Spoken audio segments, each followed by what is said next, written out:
We want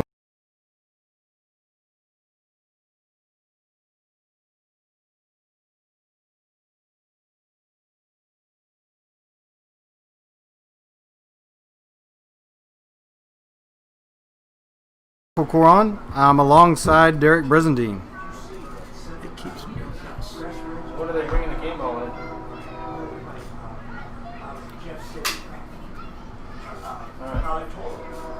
Ladies and gentlemen, boys and girls, football fans of all ages, welcome to beautiful Knob Noster Panther Football Stadium, where tonight the Knob Noster Panthers host the Northeast Kansas City Vikings.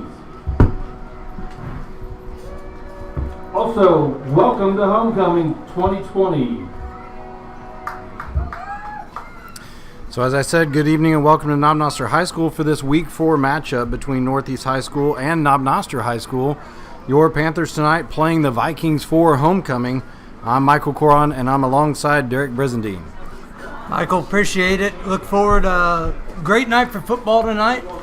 Glad football is back here in Knob Noster after being on the road the last couple weeks.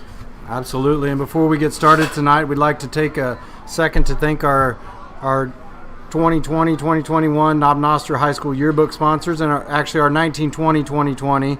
So Hometown Heating and Air Conditioning, B&G Scoops, Ready Set Grow Daycare, Dutch Country Market, Little Caesars, Eggs R Us, Sonic, Rockin' Sports Entertainment, Ace Hardware, Subway, Knob Noster Physical Therapy, Tequila Jalisco's, Remax, Complete Chiropractic, McDonald's, Coffee Snobs, Trails Regional Library, SC Fuel, The Little Clubhouse, and Brooks Florist and Decor. Thank you to our yearbook sponsors.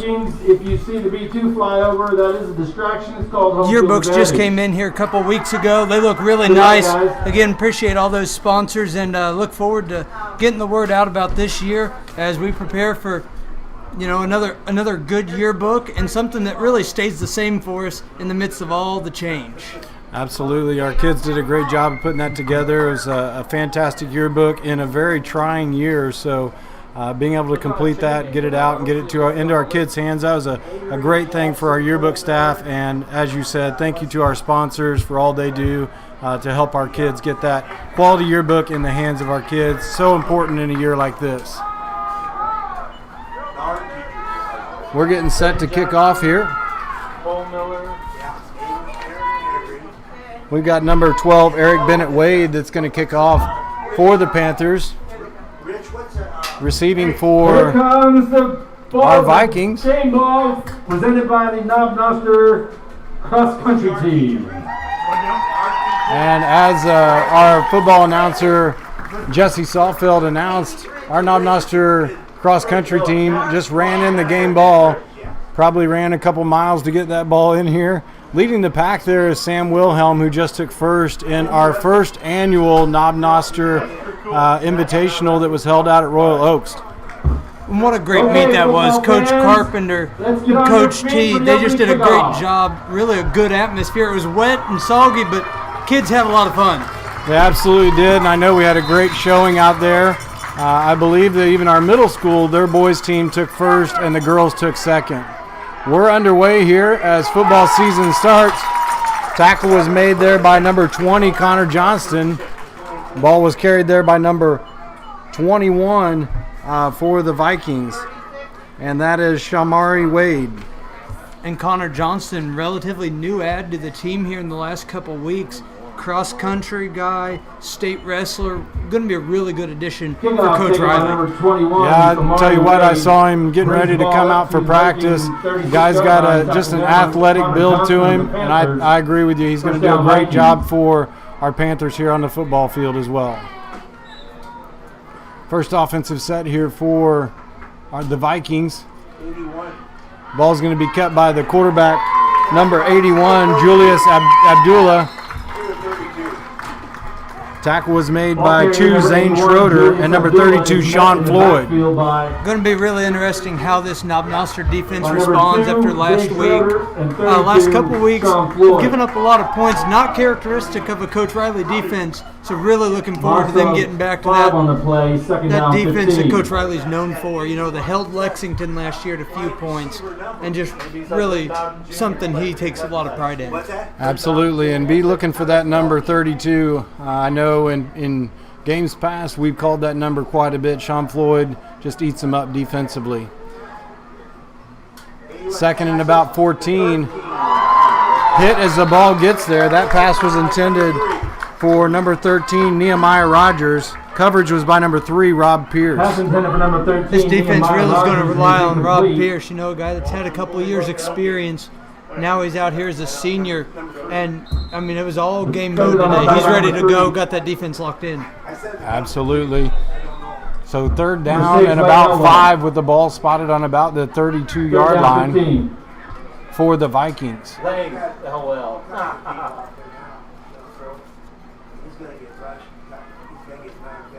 Trips to the left. Nice pressure in the backfield. There's that number right there. As I told you, keep looking for him. Number 32, Sean Floyd gets deep into the backfield, takes down number 81, Julius Abdullah. Tackled for a loss Great by pressure number there 32, by that Sean defense. Floyd.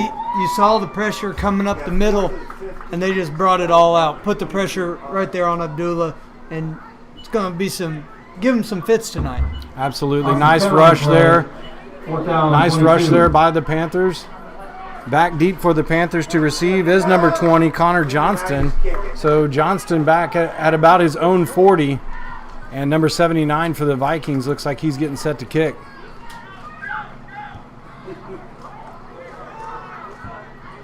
Punt's going to go out of bounds at about the 44 of the Vikings. Punt goes out of bounds at the Viking Be 45-yard line. just over a First down, 20-yard punt there. Panther. You know, that northeast kind of gaining back the yards. Panthers made them lose there on defense. Absolutely, and best thing about kicking it out of bounds, there's no chance for a return, but the Panthers are already in Viking territory with the ball sitting on the 45. First and 10 for Knob Noster. Out on the far side there is Lane Elwell. Near side to us is Robert Pierce, who we were just talking about defensively. Quarterback duty there is by Trey Payne. Ball was carried there by Wyatt Schreiner. It's going to be a little bit different look here as the freshman's in there tonight. Taking the reins of that Panther offense. Okay, by Lots of 16, talented Wyatt guys around him, so Schreiner. it'll be Tackled by number interesting 13, how he Nehemiah fits Rogers. in. Absolutely, Five, this is second down, a 5. big game to start your varsity career. Homecoming at home as a freshman. Wyatt Schreiner on the handoff there from Trey again. Nice move by Schreiner as he cuts it up and picks up the first down. He was tackled there by number 10, Dejon Bailey, and number 1, Ball carried by number DeJuan 16, Lacey. Wyatt Schreiner. Tackled by Wyatt number Schreiner, 10, a guy that's Dejon familiar Bailey. with that backfield, And number 1, he DeJuan spent some Lacey. time as the Panther quarterback last year and transitioned into that Trying to running get the ball back role to this the year. 34-yard line. That's absolutely First right. He was a down, great pickup, and Panther. we love having him and his family here. Trey on his first pass is complete to Wyatt Schreiner as well. He's tackled there by number 1, DeJuan Lacey. Wyatt's legs look like he Throw got the pass wrapped complete up to under in there a Wyatt little bit. Schreiner. Kind Tackle made by of number 1, DeJuan Lacey. gut sinks a little Gain of bit when you 1, see that. I'm second glad he down, popped 9. right back up, though. Going to be a key part to this offense tonight. Absolutely. They're kind of catching that ball in the flat and turning around, and once again just seeing number 1 for the Vikings bearing down on him, trying to get his feet underneath him, and then getting tackled there. Still gained about a yard for the Panthers, second down and 9. Handoff goes back to Schreiner again. Schreiner with a nice spin there as he's taken down by number 8 and number 12 for the Vikings. Number 8 is Andreas Ball carried by number Rodriguez, 16, and number 12 Wyatt is Michael Schreiner. Tackled by Stivers. number 12, Michael Stivers. And number 8, Andre Rodriguez. Official timeout for some reason. Gain of 7, third and 2. Official timeout on the field. So third down and 2, really short for the Panthers. They're on the Viking 25-yard line here. Trey Payne looking at his wrist there to see what the play is. Trips on the right. Robert Pierce here, the lone wide receiver on the near side. drops in, and Lane Elwell immediately hit as he catches it. Looked like that was number 26, Ronald Anderson, that was on the tackle. Going to be a loss on the play for the Panthers. Iverson's pass complete to number 6. Good defense there by the Vikings to read that out. I was kind of expecting a run, so that threw me off. They were ready for it, though. Yeah, absolutely. I would have expected a run on a 3rd and short. 4 down loss there. Now back to Schreiner. Schreiner tries to spin forward. Ball gets coughed up, goes out of bounds at about the 16-yard line. So it's going to be fumbled out, and more than likely that's where the Vikings are going to take over since we didn't reach the line of gain. Well, that fumble out of bounds looks like it's going to play to our advantage. What would have been, Viking ball at about the 25. Typically, they will take it back bring it back. Typically, they will take it back to wherever we fumble it, but fumble on the play, rolls out of bounds at about the Viking 16. They're giving us a looks like they're going to give it to us, and hey, we're just going to keep up here, and we'll let them do their job down there. We'll take it. We're going to let them officiate. We're going to call it up here. That's right. And not second guess a first down for the Panthers. Trey Payne steps forward. Nice pass completion there into the hands of, looks like number 6, Lane Elwell again. Lane looks like a big target for him tonight offensively on the pass. He must have hit that line to gain. I thought he was a couple yards back when he fumbled it, but I guess we really will take that one. We really will. Absolutely. 2. Double backs here for Trey Payne. Payne handed off to Wyatt Schreiner. Schreiner with a little bit of movement on his own. He's going to take it in for about an 8-yard touchdown run. We've got 2 flags, though, down on the field. However, there is a flag on the play, and the penalty is against the Panthers. Great run there by Wyatt. Looks like it's going to come back, though, unfortunately. Good to see him get outside, break a couple tackles, make a couple jukes, though, kind of get those legs under him a little bit. Yeah, absolutely. That'll help his confidence going forward, but kind of a costly penalty there for the Panthers. It's going to drop it back almost to the 20-yard line, so that's going to negate an 8-yard run and drop it back to the 20. Northeast coming out here to talk to the white hat on the field, Gary Walker, just to get some clarification, and might be talking about that fumble just a little bit. Not sure, but that's probably what I would assume at this point. So, hey, Ivy's not playing quarterback. That's a good thing. My bad. Freshman. Trey Payne, the freshman, really settling in here, hopefully. Been kind of good to get it, let those roll guys around him help him out. I tell you what, he's looked pretty sharp there. He's hitting Zane Schroeder. I know Schroeder and him are good friends, so Schroeder takes it up almost back to the original line of scrimmage. It's going to be 3rd down and 11, though, with the ball in about the 17. Gain of 3, 3rd and 11. That whole Panther backfield, very talented. I mean, we're 5 minutes into the game. That's the first time we've said Zane Schroeder, and he's just as talented as any of the other guys out there. So really deep, going to be key for them tonight. Absolutely. I think it's going to be a great thing. And as you said, we're seeing Trey Payne just kind of settle into this game. He's 2 for 2 on completions, and here he's dropping back for another one. This time he's spinning out. Took a little bit too much time there as he got spun into a tackle there by number 35, Christian Addy for the Vikings. Trey Payne, yeah, that pocket really collapsed on him pretty quick. Wasn't much he could do. He tried. I thought he was going to break the tackle. Going to be interesting what they do on 4th and 15 here. Yeah, I'd say this deep, they're definitely going to go for it with the ball in the 21, 4th and 15.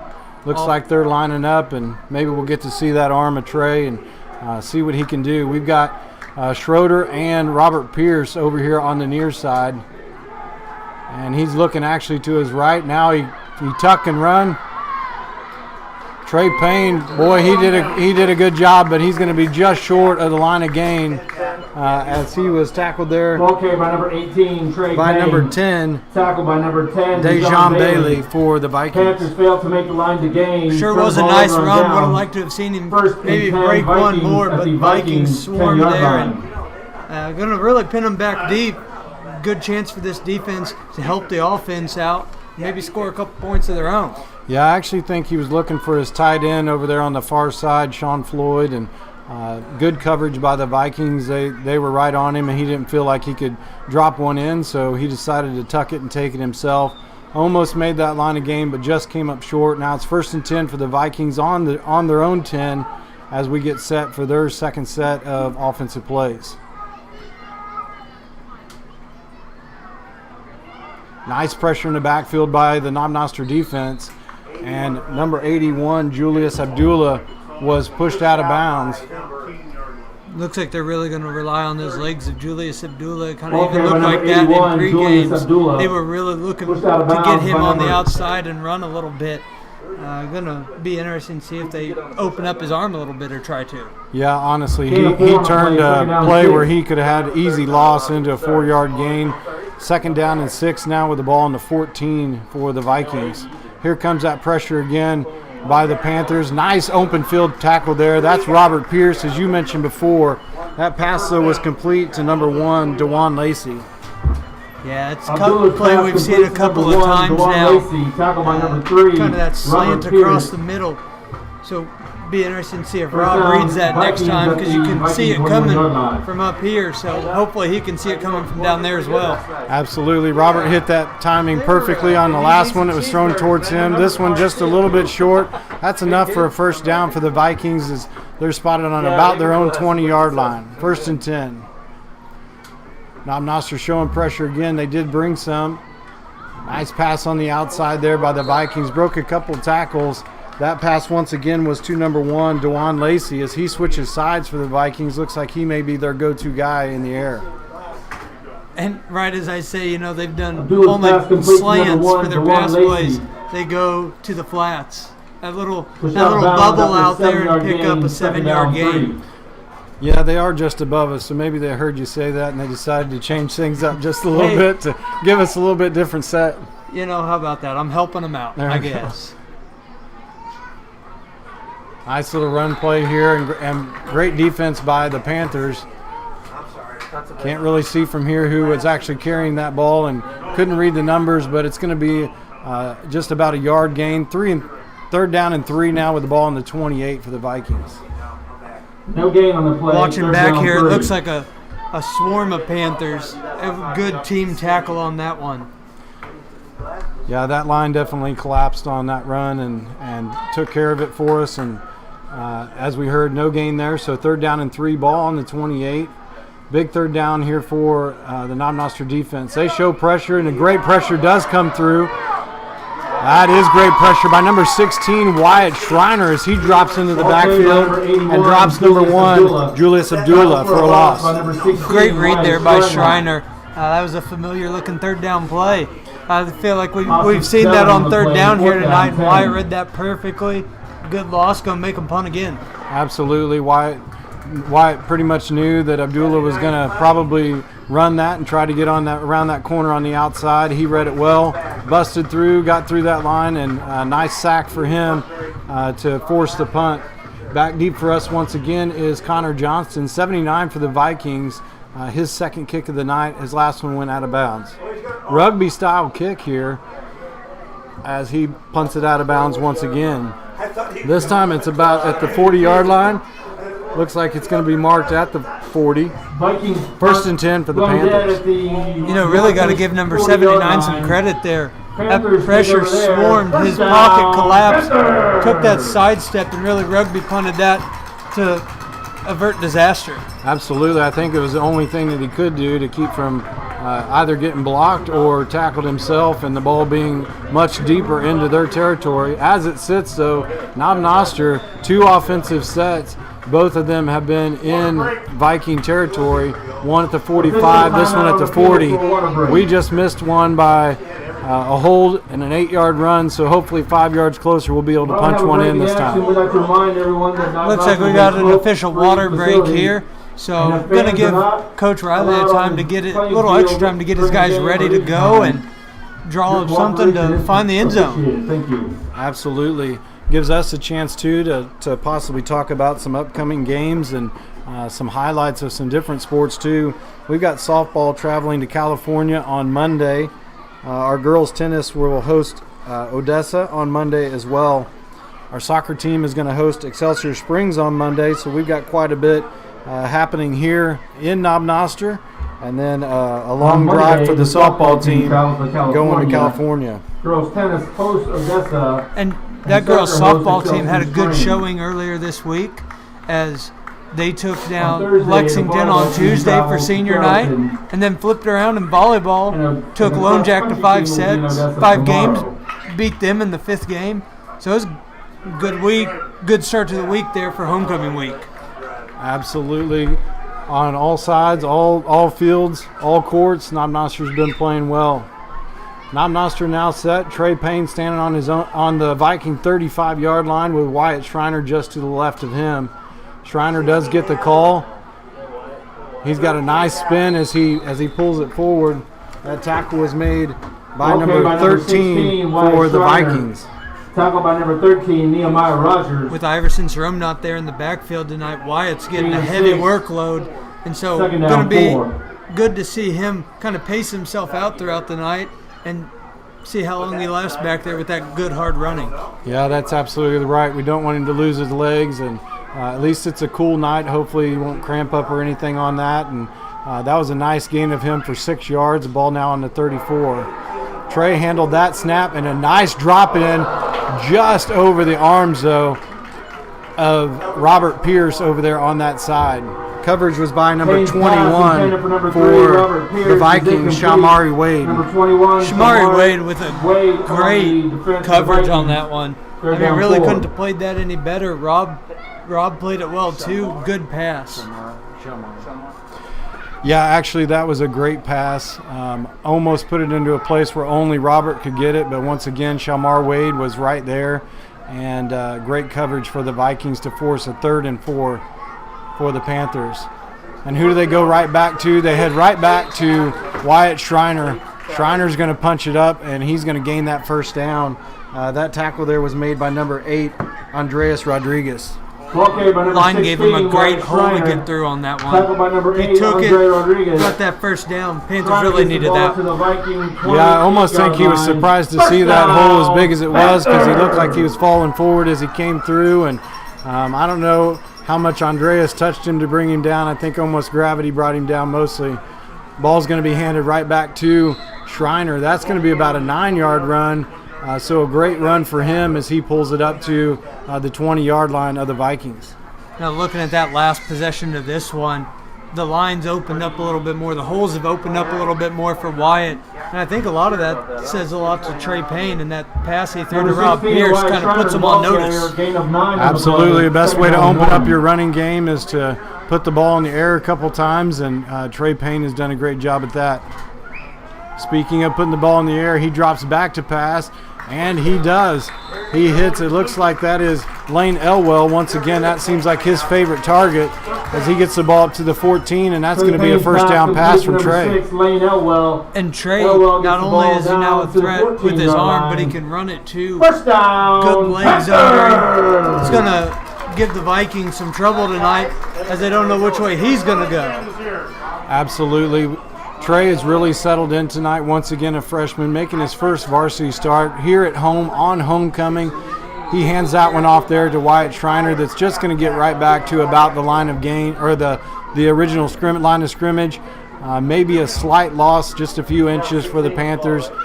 So we'll give them second down and 11 here. And what a night to get your first career start on homecoming, trying to get back on that winning track, playing at home for the first time since week 1 on homecoming. I mean, what a stage, and the freshman is looking good so far. Yeah, as you said, Derek, Panthers sitting 1-2, looking to even it up tonight, and Trey doing everything that he can to be able to do that. And right there shows some just maturity as a freshman. As that pocket collapsed around him, he stepped forward, hit his tight end 32, Sean Floyd, for a 14-yard touchdown pass. First touchdown pass for his varsity career there from Trey Payne. Comes with 1:51 here in the first quarter. Great pass, great showing there by the Knob Noster Panthers. And there's that guy, Sean Floyd. Not only is he on the defensive side, but now he's on the offensive side, kind of doing it all tonight. Absolutely. Eric Bennett Wade to kick for the Panthers. I saw him warming up, and he punched that one about to the track. He's got another 30 yards of leg right there. Lane Elwell held for him, and a nice snap, nice hold, nice kick. That brings us up to 7-0 Panthers. Good to see him out there kicking those with such ease tonight. Good growth seen from week 1. Glad to see the Panthers up 7-0 here, and excited for them to grow off of that and give their offense a little bit more confidence. Yeah, 1:51 here left in the first. Panthers up 7-0. Trey Payne as a freshman showing some just great maturity, especially that touchdown pass right there to Sean Floyd, as he stepped up and took the hit and still made the throw to Floyd to put 6 up for the Panthers. Knob Noster going to get set here to kick off. Back deep for the Vikings is number 25 and number 29 for the Vikings. We don't have a number 29 on our list, and actually I don't see a number 25 here on our list either, unless I'm just missing that one. Well, I was talking to coaches before the game, and their uniforms that they were planning to get and use this year just weren't able to get in quite in time, so they went back to these jerseys. So a little bit of change up, a lot of moving parts here in week 4. Probably just trying to get anything they can together so that they can play tonight. That's actually number 28. He was tackled there by number 24, Adam Harvey. So that was number 28, Deshaun Addy, that actually ran that ball back, was on the far side and took that kick from Bennett Wade. Kickoff taken by number 28. Bennett Wade with a good kick there. Like I said a few minutes ago, the growth from week 1 to week 4 has been good to see. Obviously, didn't get to see him in week 2 and week 3 being on the road, but to see him back here at home, he just looks more comfortable, settled in. Yeah, I think nerves might have came in that first week, and as you said, he's really settled in here for the Panthers. That was a nice kick and a great tackle there by Harvey. A lot of motion there. A lot of motion there by the Vikings. That ball was carried by number 25. We do not have a number 4 or a name 4. He was tackled there by number 16, Wyatt Schreiner. Ball carried by number 25. I don't have a name for that young man, so if somebody can tell me who that is, I'd appreciate it. Tackle made by number 16, Wyatt Schreiner. Gain of 2 on the play, second down 8. So ball on the 33-yard line, second down and 8. Nice tackle there by Schreiner. He's doing it all with his legs tonight as he's getting up there and making tackles and making runs. Hopefully he can be able to last throughout this game. Nice pressure there by Zane Schroeder, but the pass is complete into 21, Shamar Wade.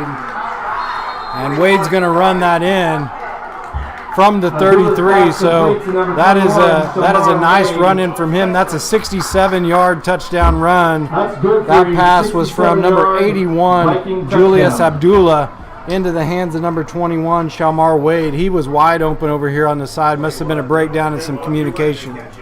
Shamar Wade really turned on the Jets when he hit about the 30. I mean, Rob was closing in, and it just seemed like he hit another gear and was just gone. Absolutely, and Rob he's a quick kid, so Shamar, he's a track star out there. We better make sure we're covering him a little bit tighter, a little bit closer, so that he can't get that.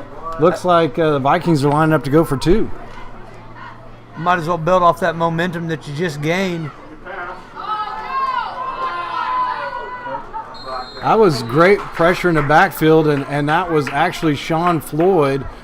Sean put both hands on, actually thought that Julius Abdullah had released the ball, released his hands off. Abdullah then came back down with it and went ahead for the throw, knocked down by the Panthers. So that's going to leave us 7-6 with 56 left here in the first.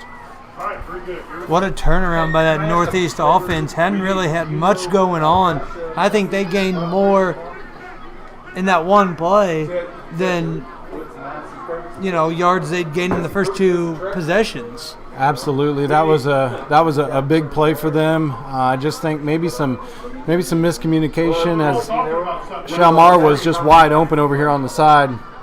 Number 79, he's coming out there to go ahead and kick for the Vikings. We don't have a name for his number either, but he's taken over kicking responsibilities for the Vikings and actually done a pretty good job. We kind of gave him some credit on the last one with that rugby kick to avoid a loss and possibly a block on that punt. Let's see what he can do here as he kicks off.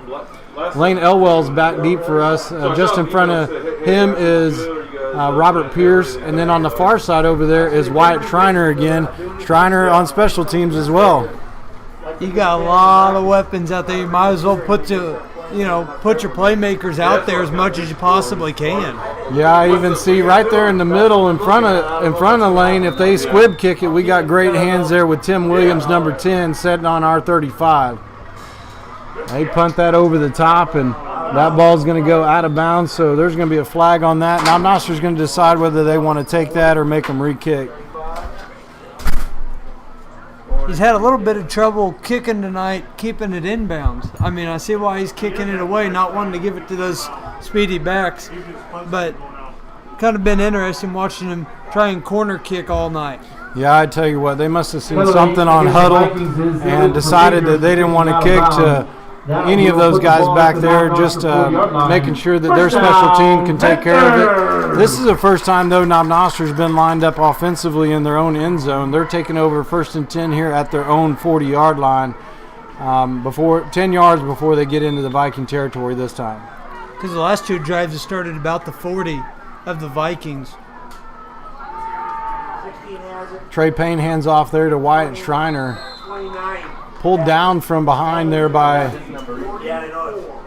looks like number 29 for the Vikings, which we don't have a name for. By number 29 of the Vikings, gain of 3 on the play, gain of 4 on the play, 2nd down 6. You think with all that field, they may open up Trey Payne's arm here, maybe give him a chance to go deep on one since you got all that space to work with, and your offense has really been clicking on all cylinders tonight. Agree. 2nd down and 7 on the ball on the 43. This may be a great opportunity.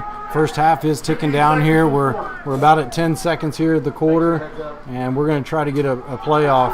He does go ahead and hand it off to number 16, Wyatt Schreiner. He's tackled there by number 5 for the 56, Keon Daniels Perkins for the Vikings. Ball carried by number 16, Wyatt Schreiner, tackled by a host of Viking It almost looked defenders. like Tim Williams on the run on that one when he Perkins. got up. So just another guy to put back Gain out of there. 5 on the play, Even, 3rd down 1. if it was or That is wasn't, the that end of the option first is still quarter back with the there. Panthers leading. Yeah, Tim is a strong 7-6. back, and if that was his carry, then as he just continued to chop his feet, he did a great job of being able to pull that anyway. Well, not a bad quarter here for Knob Noster to get started, but it seemed like every time they had the momentum, had it rolling, that momentum would get shut down very quick and they'd have to build it back, hoping they can just build off of it each time here in the second quarter and really make it a fluent offense. Yeah, I tell you what, that hold penalty on that 8-yard, that was very costly, but Knob Noster turned right back around and Payne threw that ball to Floyd to be able to get that 7 points on the board. It sure would be nice to be setting at 14-6, but as we stand here, starting the second quarter, we're setting 7-6. Knob Noster now with a 3rd and 1 with the ball spotted on their own 49-yard line. And Coach Roger Franks here for Northeast has to be pleased with that. As much as that Knob Noster offense pushed them around, they're hanging right in this ball game with them. Absolutely, and as deep as he got it every single time, his defense did a great job. That was Wyatt Schreiner there that ran that ball for the Knob Noster Panthers. He was tackled by 8, Andreas Rodriguez. 8, Andre Rodriguez. Schreiner moves the ball into Viking territory at the 47-yard line. First down, Panther! So kind of back to where Knob Noster is used to starting their plays. They're on about the 47 now. They're into Viking territory. And Trey Payne now is going to open up and throw. That pass was intended for number 6, Lane Elwell. and was picked off there by number 21, Shalmar Wade. Shamar Wade is just the guy to beat tonight, I guess. Intercepted by number 21, Shalmar That great Wade touchdown of the run, Vikings. 76-yard catch and run, and then the interception. He's just going to have himself a night. Yeah, he definitely was all over Lane Elwell on that coverage. Had great coverage. He just turned back around and the ball was right there. Lane was smart enough, though, to make sure that after he made that, he got the tackle right away, got his hand on him, so they couldn't get any yardage on that. He's going to take over at his own 15 now as Abdul 1st and 10 for the Vikings. Wonder if they're going to run it or throw it here after the success they had. Great pressure in the backfield by the Knob Noster defense. They're going to push him out of bounds. It looks like he's going to lose about 5 yards on that. And he's dropped out of bounds, it looks like, by number 35, Carter Boulay, and 32, Sean Floyd. Ball carried by number 81, Julius Ball Abdullah. back at the 6-yard line Tackle for a now. loss by number 32, Panthers got to Sean Floyd, capitalize number on this. 35, Carter Boulay. They've got him right where they want him. Keep bringing that pressure. Don't back off of it. Loss of 15 on the Absolutely. play, Big second loss down, there. 25. There was a lot of pressure coming right from the beginning, and he just was trying to scramble out of it. So now they're looking at 2nd and 25 at their own 5.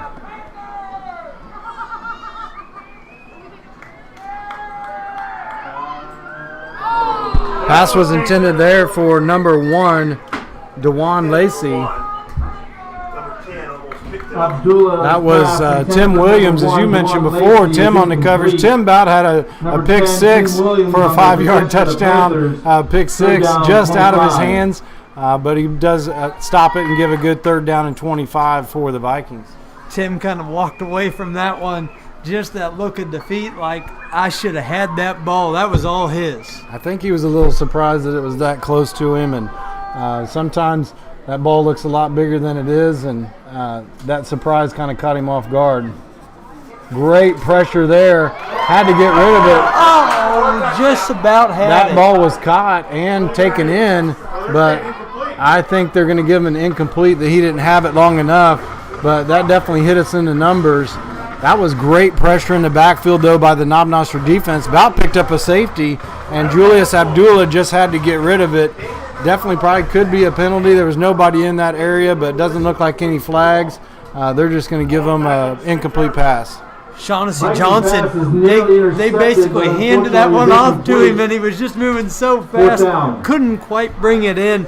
But you're keeping them pinned. That's the important part. Absolutely, and Shaughnessy had a great showing in that week 1. He definitely played a great football game week 1 here at Panther Stadium, and shows it again tonight with a great defensive stop there. That ball from 79 is also kicked out of bounds. About went straight up in the air. He didn't quite get all of that one that he wanted, but standing in his own end zone with that pressure coming at him, he probably just wanted to get rid of it as fast as he could. Looks like Coach Franks has done his homework tonight. Not going to kick to the Panthers. I don't blame him. But to still, that's a 10-yard, 12-yard punt. You're still giving them great field position. I tell you what, I'm a grown man. I don't know that I'd want to hit Connor Johnson coming at me full speed on a special teams with that head of speed coming at him. He'd probably be like a freight train coming at you. I kind of forgot he was back there. Yeah, 11-17. We got the ball in the 18, 1st and 10. And number 18 does finish up a pass. He throws that pass into the hands of 32, Sean Floyd. He went right back to his tight end, Floyd. That looks to be his safety valve tonight. He needs to get back on track, get things right. Goes right to Sean Floyd, and what a great target to go to. Yeah, he's got great hands. He's shown it on that touchdown pass, and another target that he likes to see is number 6, Lane Elwell, who's lined up on the inside here closest to us. But this time he's going to go ahead and hand off to number 16, Wyatt Schreiner. 1, DeJuan Lacey with the tackle for the Vikings. Number 16, Wyatt Schreiner. Tackle by number 1, DeJuan Lacey. 3rd down here. Gain of 4, Probably third going to down, look to see 5. Wyatt Schreiner again. See if find another hole like he found there on that third drive.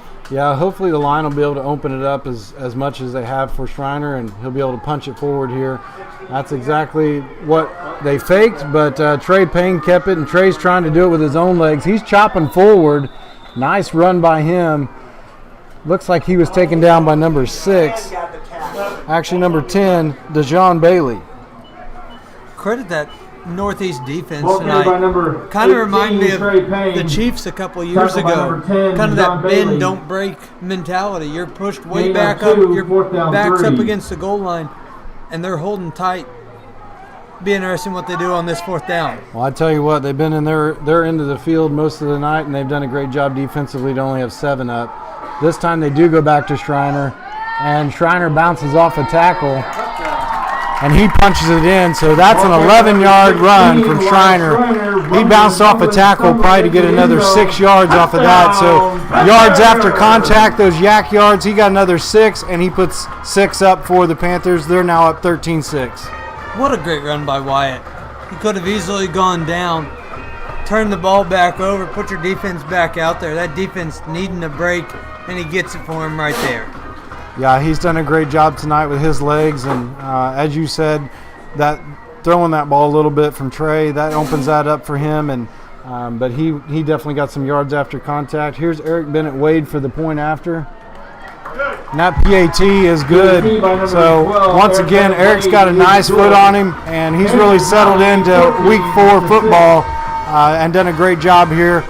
He's put our second PAT up. We're now up 14-6 with 9:50 here in the second quarter. That was huge for that offense. They have been so close to breaking through all night. And maybe that run by Wyatt describes it. Maybe that'll describe the rest of the night. Getting ready to go down, bounces off, and he goes and scores, putting his team up 14-6 with just under 10 minutes left here in the half. Well, you just knew he was going to score tonight with the way he's been hitting those holes and the great runs that he's given us. He's spun out of multiples. We knew he was going to get a touchdown tonight, and hopefully he can put a few more of those up for the Panthers here as we get ready to kick off to the Vikings and see what our defense can do, hopefully to get him back on the offensive end. For winning the inaugural Knob Noster Cross Country Meet. There you hear the PA announcer giving another shout out to Sam Wilhelm. What a great senior year he's started off with, winning that home meet last weekend. Looking forward to the big things he has in store this year. Yeah, I know he's undefeated in those meets, and he's doing a great job. I think he ran that 3.1 in just over 16 minutes, so he definitely was booking there. Big run back here by number 21, Shalmar Wade, and we're seeing that speed once again from Wade that you talked about earlier. But he was brought down by number 77, Shane Johnson, for the Panthers, which probably saved a touchdown. And Bennett Wade, there he is, not only getting it done with his leg kicking, but he gets just enough of Shamari Wade to bring him down. Huge stop for him and the special teams unit. Absolutely, and we saw Wade's speed earlier, so that was a big stop, but big time run from Wade as he puts it at the Knob Noster 32, 1st and 10 for the Vikings. This is the deepest they've been aside from the touchdown, so let's see what they have offensively. That was a nice pass there by Julius Abdullah into the hands of number 24 for the Vikings. And that's going to be a first down for the Vikings with the ball spotted at the 21-yard line. Was wondering how long it was going to take to see that little float pass. Saw it a bunch in warm-ups. Was waiting to see where it was going to come in.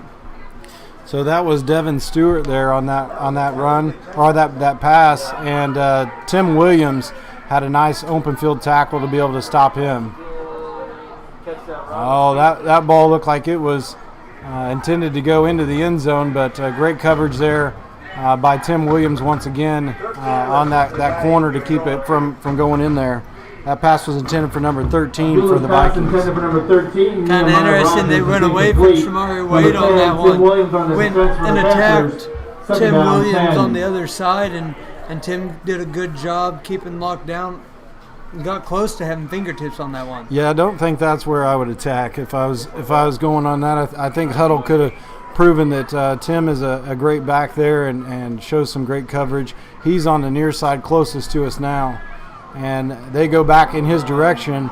That pass was intended for number 1. It does look like it coughed out. I don't know if they're going to give the pass or not, but that coverage was by number 6, Lane Elwell. And if they say it's a pass and a completion, then Lane Elwell is going to get that first down and interception. And that's exactly what they're saying. Pass completion number 1 to Juan Lacey. Great tackle there by Lane Elwell. By number 6, Lane Just Elwell waiting for him to step up and make a play. That's a guy that big playmaker type guy. Just needed the opportunity to do it. Opportunity presented, opportunity taken. Yeah, Lane he's just a great athletic kid, and I definitely thought that Lacey had taken enough steps for that to be a completion for the Vikings, and the officials agreed with me. Now we're sitting at 1st and 10 on our own 10. Let's see what this Knob Noster offense can do. Zane Schroeder was in motion. This time Trey Payne tucks it. He's going to take it. He cuts back over to his left-hand side. Smart move, though, is he didn't have anything in front of him. He saw some green space in front of him to his left, cuts back, and he's able to go ahead and take it up for a gain for the Knob Noster Panthers. 21, Shalmar Wade once again on the tackle for the Vikings. Shamar Wade second down, 2. really having a nice night tonight, and that's been a bright spot for the Vikings to watch the junior really stand out and shine. Yeah, but you look at our freshman there, Trey Payne. He tucks it himself, gets a nice 8-yard run when he's that deep. Really opens him up for himself, and he tries to make that pass there to number 16, Wyatt Schreiner. As Schreiner went in motion on beyond him. Pass intended for number 16, Lucky it was a Wyatt forward Schreiner, pass, so it's going to incomplete. be an incomplete pass. Down, Bring 2. up 3rd down and 2. There's just that kind of that ebb and flow of the game again for Knob Noster. Rolling, and then almost disaster. Yeah, hopefully we'll be able to pick up this first down here. 3rd and short. I'd say that's going back to Schreiner, and that's exactly where it goes. Schreiner's going to pick it up with his legs. It looks like he is just short, though, and may have just taken it right back to the line of scrimmage. And that tackle there was by number 13, Nehemiah Rogers, 16, for the Vikings. Schreiner. Tackle made by number 13, Nehemiah This Rogers. Vikings defense has stepped No up when gain it's on the needed play, to. 4th down, 2. They've given up some big plays, given up a little bit of momentum, but they've really cracked down when called upon. And so forcing the punt on this one. Yeah, we've got Zane Schroeder back there to punt for us. This will be our first opportunity to see what Zane can do. And that's quite What the a punt punt, from yeah. Zane. And that went into the hands of number 10, Dejon Bailey. Nice pressure by Robert Pierce, and we got a flag already thrown. Couple take another flags one. thrown. And I tell you what, Dejon Bailey just didn't want to go down. He kind of juked all over the place. Finally taken down at the Panther 44-yard line. I wonder if they saw the same thing that I saw. It looked like flag on the first contact made with Rob Pierce. Almost looked like a face mask potentially. And then a cutback block. Looks like that might have been called. I think you're exactly right on both of those. I think they're going to give a little hands to the face, and then that cutback block. I did not see what the call was, though, beforehand. Penalty against the Vikings is an illegal block. Okay, I take that back. I tried.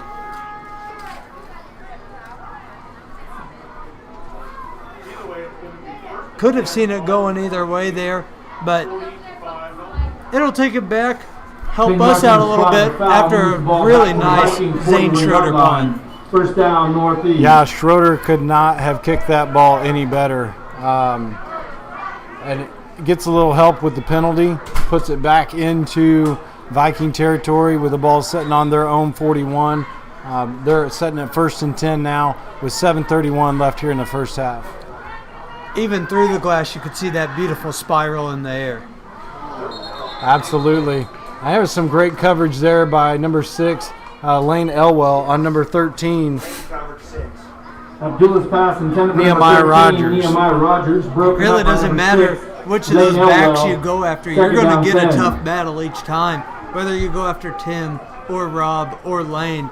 Really solid backfield, along with Gage McCool out there. I tell you what, I've never seen anybody play bigger than his size and Gage McCool in that first week.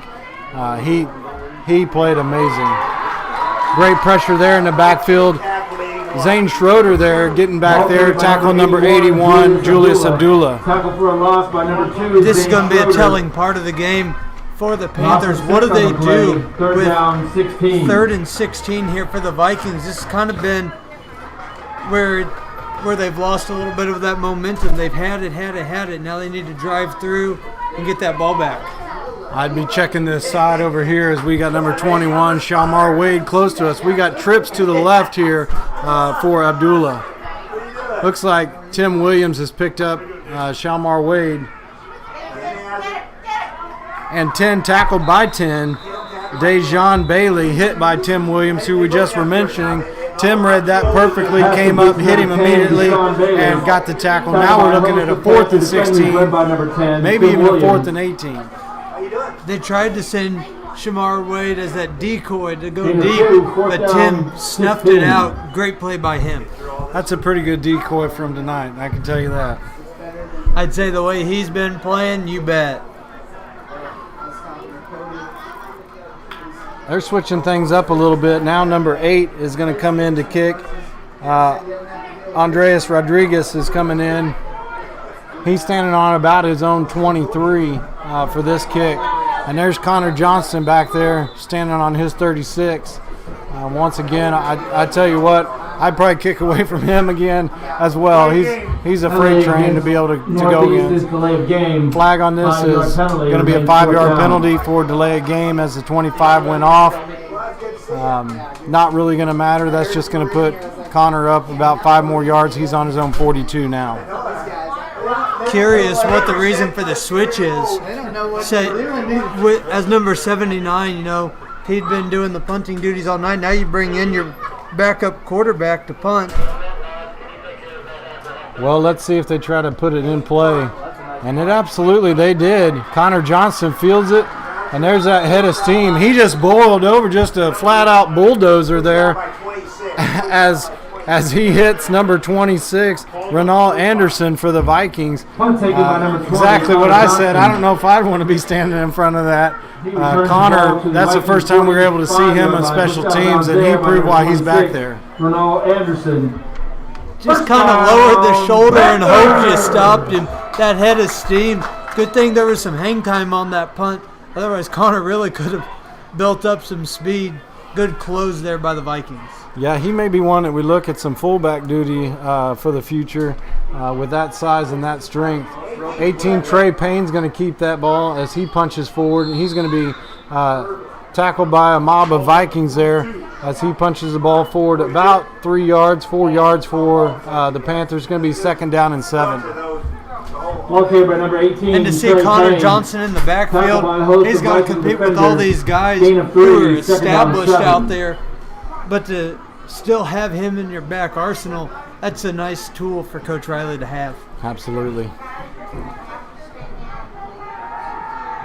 Looking for Lane Elwell over there on the side. Trey Payne does get him. Lane is now taking it forward. He had a nice move to be able to open it up.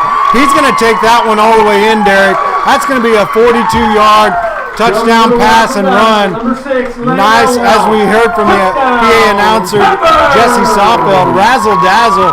That was one of the best moves I've seen, that in-and-out move to just open up that sideline. 42-yard touchdown pass and run.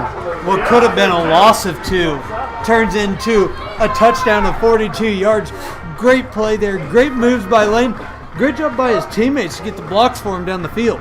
Absolutely. Some great blocking over there to open up that outside lane. And Lane took advantage of it as he pulls it in. 20-6 now with 4:56. And Eric Bennett Wade set to kick. Lane's duties weren't done as he's there to hold. And that extra point is good by Bennett Wade, too. Bennett Wade is putting it right between the uprights, straight in the middle of it, doing a great job tonight and he gives us a 21-6 lead here at the half.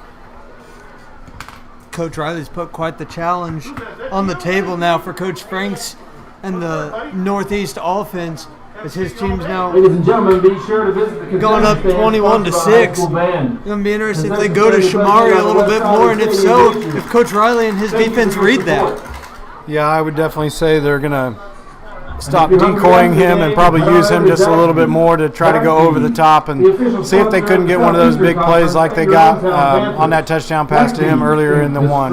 Which if you're going to do that, then you're going to be going kind of the matchup we've seen tonight is after Rob Pierce.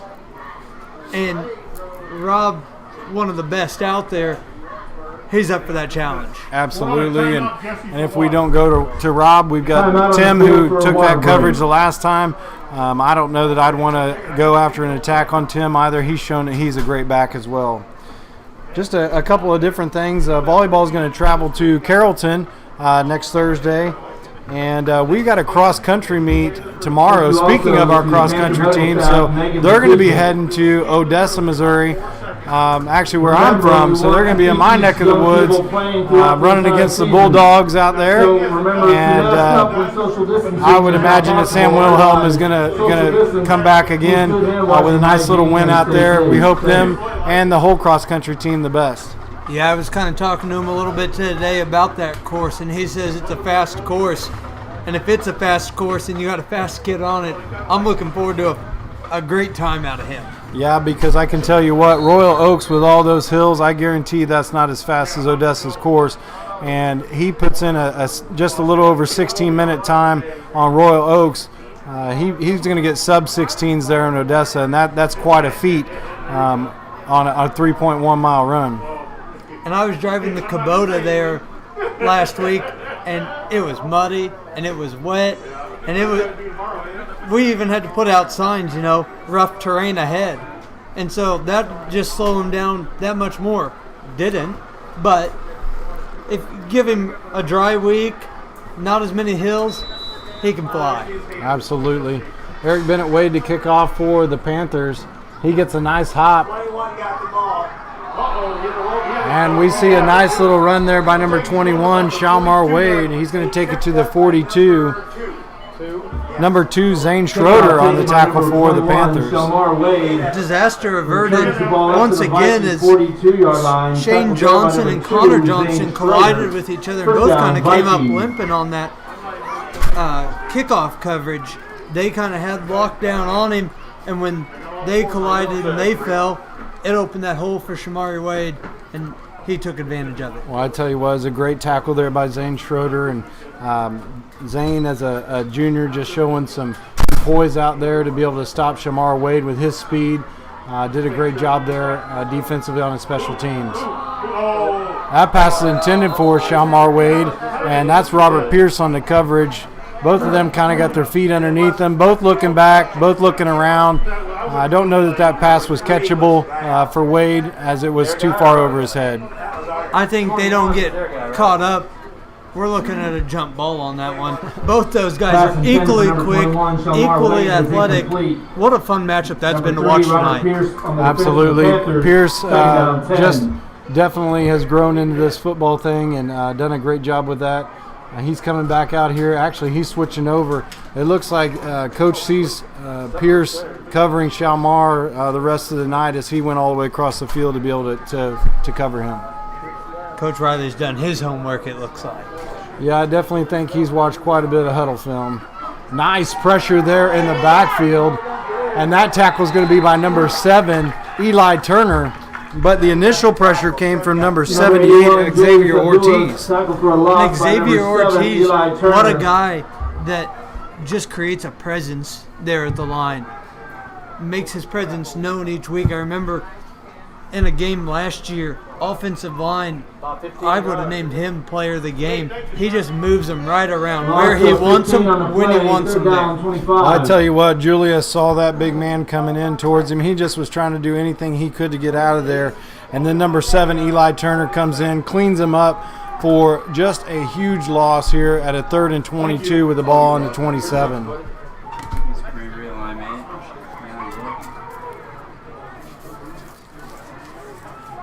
A lot of time going down to under 5 seconds now on the clock.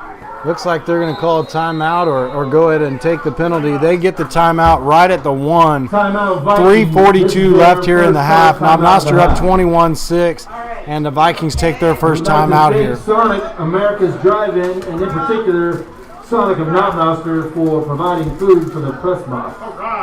Thank you.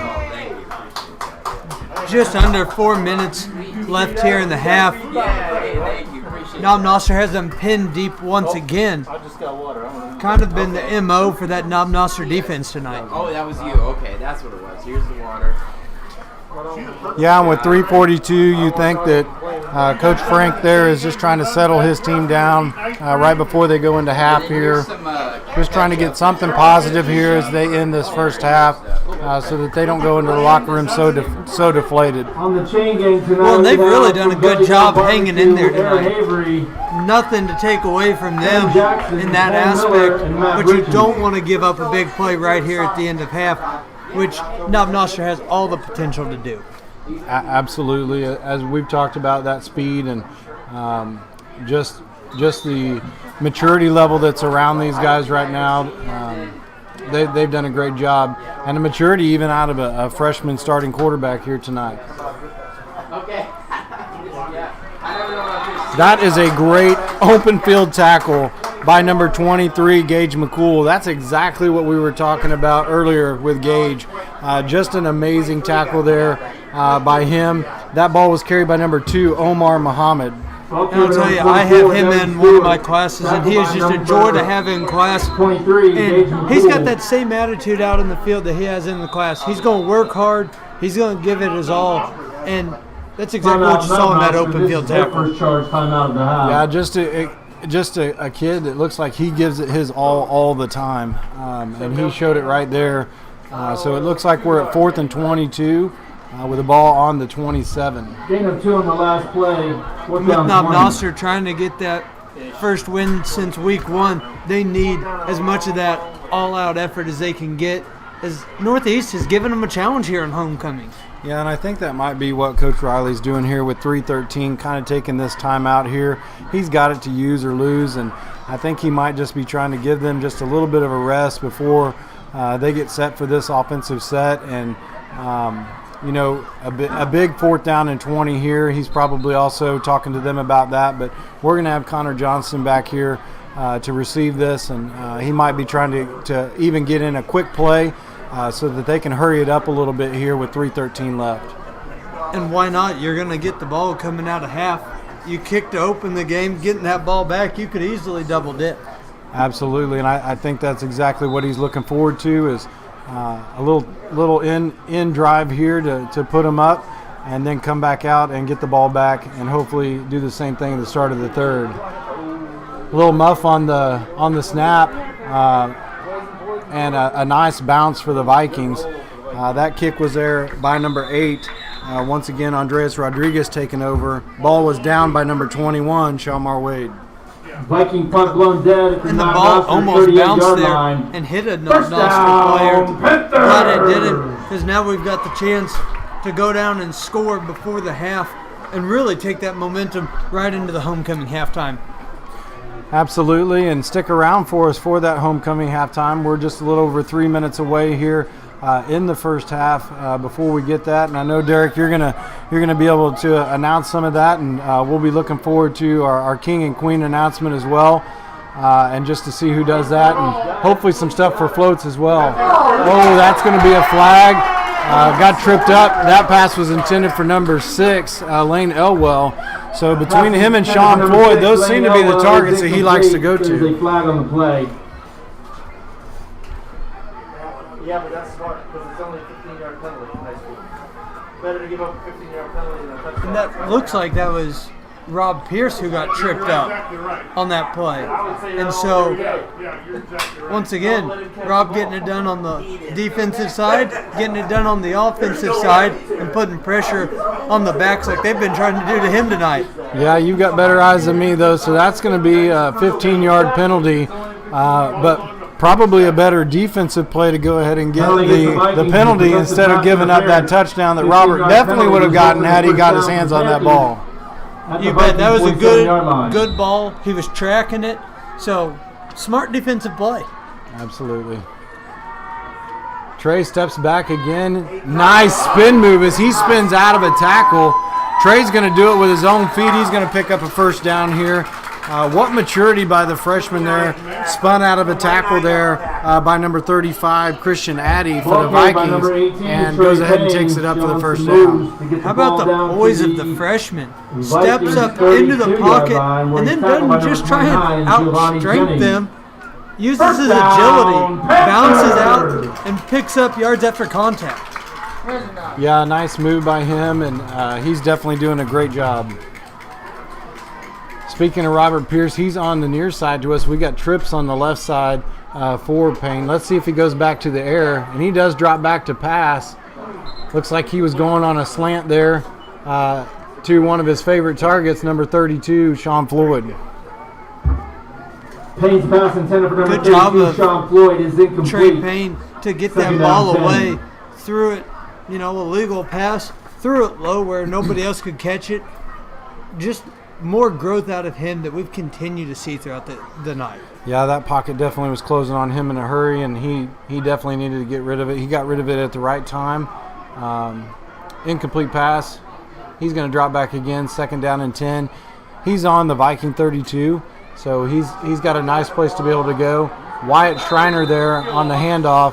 He's tackled there by just a mob of Vikings, and looks like he's going to lose a few yards on that one as the ball's going to be spotted at about the 36 or 37-yard line. Ball carried by number 16, Wyatt Schreiner. Tackle for a loss by number 55, Joseph Duterio. Clock Loss ticks of 5 on under the play, just third down, under 2 15. minutes left here in the half. Coach Riley and his guys are going to have to pick up the pace just a little bit here. Absolutely, and they've shown some poise on this series, but they've also shown a little bit of struggle. And just as I say that, he goes right back to his main target, number 32, Sean Floyd, the big tight end. Pass complete to number 32, And Sean Sean Floyd. takes it up to just Tackle shy by of number the 25, yard of Corey gain. Jones. There has been no sort of consistency in this game from one Gain of play to 14 the on the next. play, What fourth you down, think 1. happens in a stretch of 3 plays quickly gets reverted by 1, and then you go back to that stretch. What an interesting game. Absolutely. Sean Floyd there. Now we're going back to Wyatt Schreiner. Schreiner has got enough for the first down. That was a big tackle over there on the far side. Looks like that was by number 21, Shamar Wade. Shamar Wade once again making his presence known. Tackle made by number 21, Shamar Wade. Schreiner moves the ball to the Viking 18-yard line. First down, Panthers! So we got another timeout here. Defensive timeout for the Vikings as Knob Noster now is inside the red zone on the 18. They're looking at 1st and 10 with just over a minute. 1:01 left here in the half. Coach Frank is just telling them, look, guys, let's get a nice stop here. Let's make sure that they don't get a touchdown. And Coach Riley definitely is sitting back over there again, and he's saying, guys, let's punch it in and let's get it back on there. Great timeout by Coach Franks on that one to really bring his guys back together, kind of trying to regroup. You don't want to lose that momentum. And if you're Knob Noster, you want to squash any momentum that Northeast defense has and really make them pay. Absolutely. This is a great opportunity for Knob Noster to definitely show their presence going into the locker room at half. If they can punch one here in, and they put 6 seconds back up on the clock, so it's actually 1:07 that we have left here in the half. So just a little bit more time for Trey in this offense to be able to punch one in. But Knob Noster has a great chance right here to just show some great momentum going into the locker room, and then, like you said before, come back out and kind of double dip, get a 2-for-1 here as they're going to get the ball kicked to them in that second half. And again, just a reminder here at halftime, we're going to have performances from our band, our cheerleaders, and we're going to crown our homecoming royalty. Trey Payne drops back. He's got nice entry there, and looks like that pass is going to be incomplete. But boy, that ball couldn't have been more spot on from Payne into number 6, Elwell. Payne's pass intended for number 6, Lane Elwell, is broken up in the end zone by number 25, Corey Jones. Great defense here by Corey Jones. Second down, he took 10. a chance on it, but man, did he lay a hit on Lane Elwell that really jarred that ball loose. Yeah, absolutely. Lane had his hands on that ball. I mean, that was a touchdown all the way. So Jones and the Vikings stepped up there to be able to stop that one. But how about Trey Payne? That ball couldn't have been thrown any better. Trey's dropping back again. He's looking deep into that end zone, and that's just out of the hands. That looks like that is Lane Elwell again over there on the far side. Number 21, Shamar Wade on the coverage.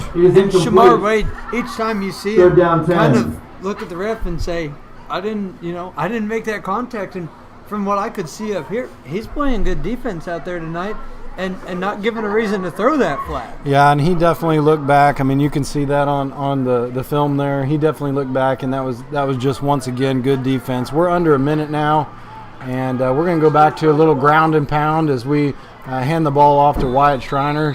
Schreiner punches it forward, and Schreiner's just like, hey, give me the ball and let me run it in there. Ball carried by number 16, And that ground Wyatt and pound, Schreiner. that's kind of been the MO Tackled by number of 1, the Panthers the DeJuan last Lacey. couple of years. Gain of And 5, so to fourth see down, him mix 5. in some passing has really been fun tonight, Timeout, especially when they have a guy Panthers. like This Trey is their Payne second who charge, can timeout and a half. put it to the air and really make the most of that opportunity. Yeah, I tell you what, that is really good for While Knob we want Noster you to going go down forward. to the We got concession a stand freshman and that's load playing up this well in to these help out the games. high school I tell you band. what, it may We want open you us to up wait too for a until little after the more cheerleaders, the band, and ground then and come pound roll too. these now. If we keep Trey there in that offensive position Then in the go get quarterback, Coach Musman. that puts Iverson in the backfield too, and we know the athleticism of him.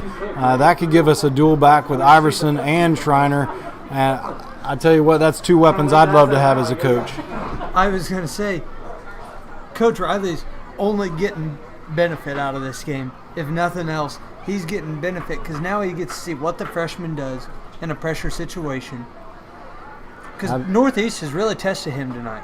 They definitely have. And speaking of Trey, he's got trips to his right. Let's see if he goes back to the air. He's not. He's going to keep it in the hands of the man that gave him the yardage. And that man just dropped it in on a 12-yard touchdown run. That's his second of the night. Nice run by Schreiner. Wyatt with a 12-yard touchdown run and 11-yard touchdown run.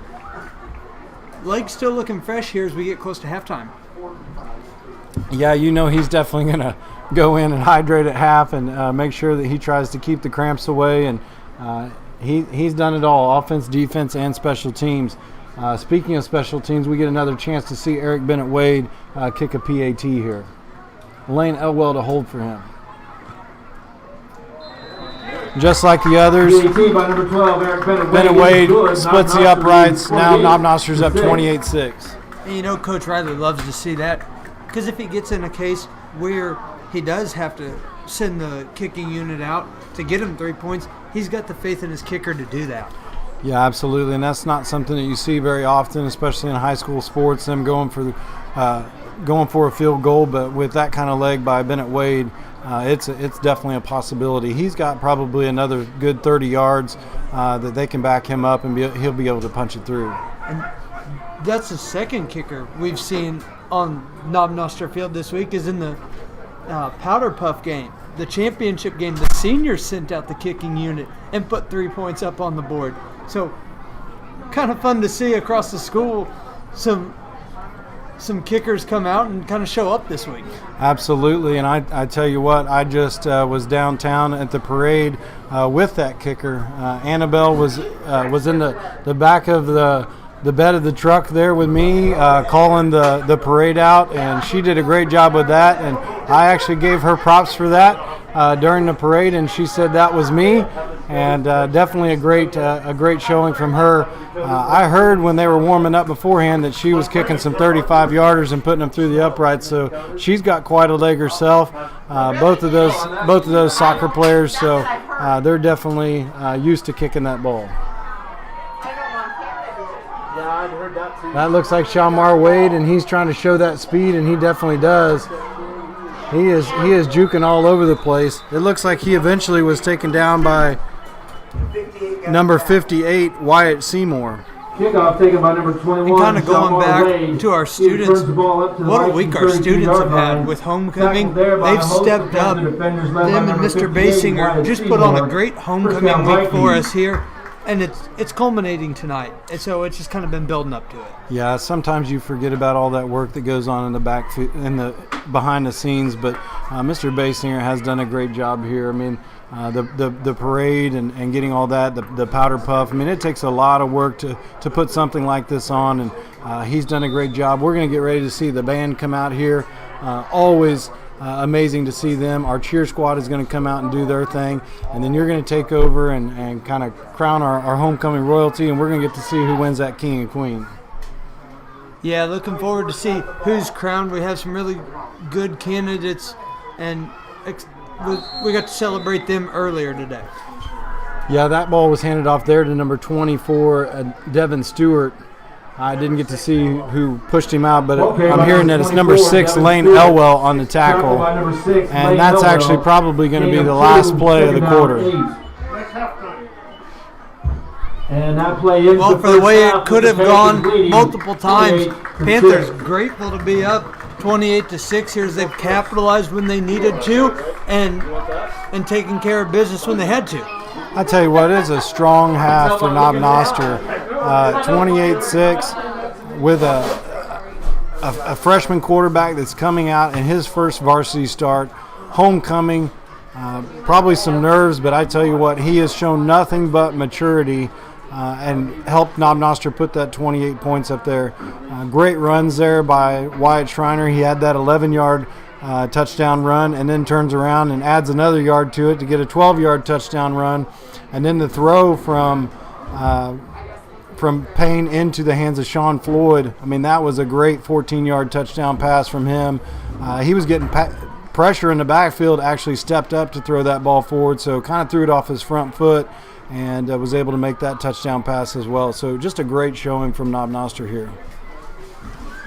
Fun half of football, and looking forward to halftime here Okay, and what it has in store for Give it us. up for your Knob Noster cheer squad.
Drum Major Dakota Robeson. Is the band ready?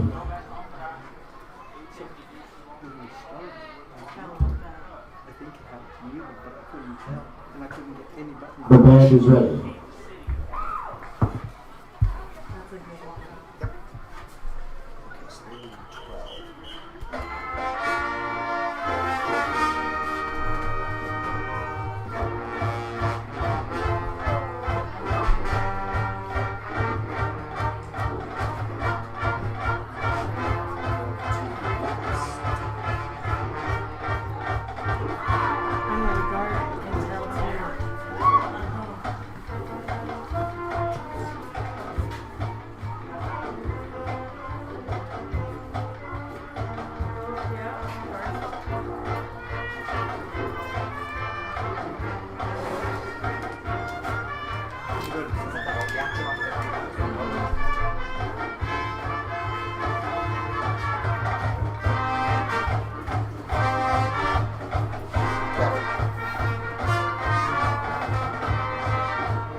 Our next selection is Don't Stop Believing.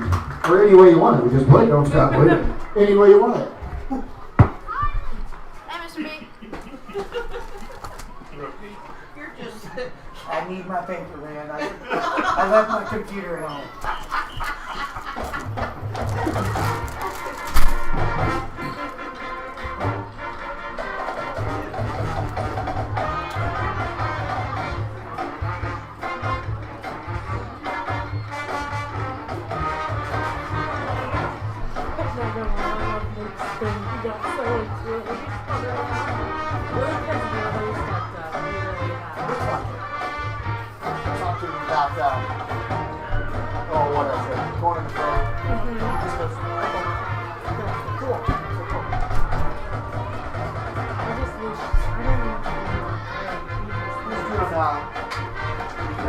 Yours truly, great.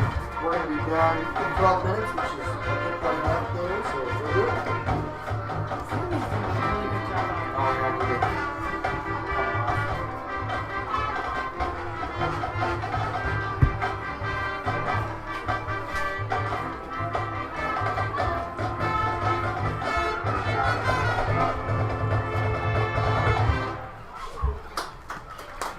Good job, man. Nice.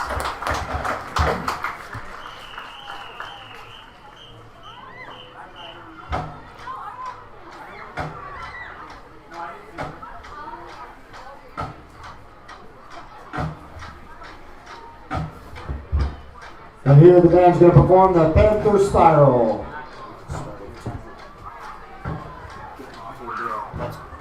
You want to get some things organized or something? Thank you. Thanks again, and good job to the band tonight. Once again, good evening, and welcome to homecoming here at Knob Noster.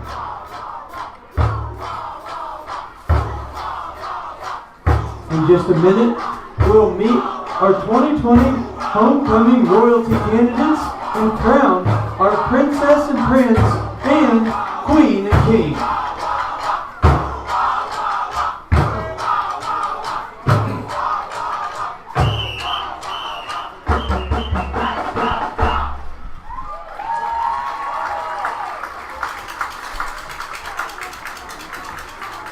Once again, thanks to our band. It looks like our homecoming court is just about in place, and we're ready to begin. Our first princess candidate is freshman Jade Gaines. Jade's parents are Alicia Gaines and Ronnie Gaines. Jade participates in volleyball and FCCLA. Princess candidate, Jade Gaines. Our first prince candidate is freshman Matthias Stadler. Matthias's parents are Jonah and Adam Stadler. Matthias enjoys soccer and aggravating his sister. Prince candidate, Matthias Stadler. Our next princess candidate is sophomore Estella Huntsman. Estella's parent is Shane Huntsman. Estella participates in softball, basketball, track, Stuco, and hanging out with her softball girls. Princess candidate, Estella Huntsman. Our second prince candidate is sophomore Holden Steve. Holden's parents are Bernard Steve and Ashley Steve. Holden participates in football, runs track, and enjoys fishing and watching sports and television.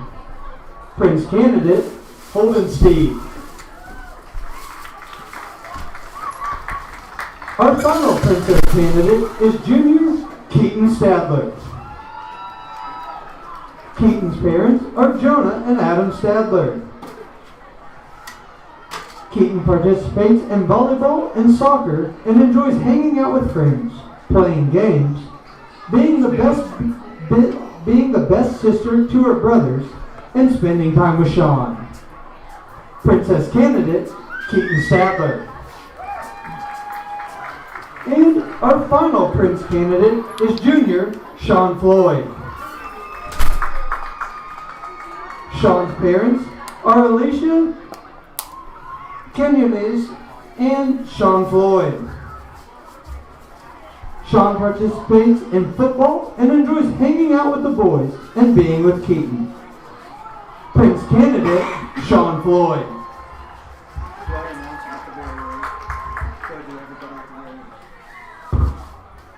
Now it's time to meet our Queen and King candidates. Our first Queen candidate is senior Kaylee Amon. Kaylee's parents are Hetty and Ben Amon. Kaylee participates in KNHS cheer since sophomore year.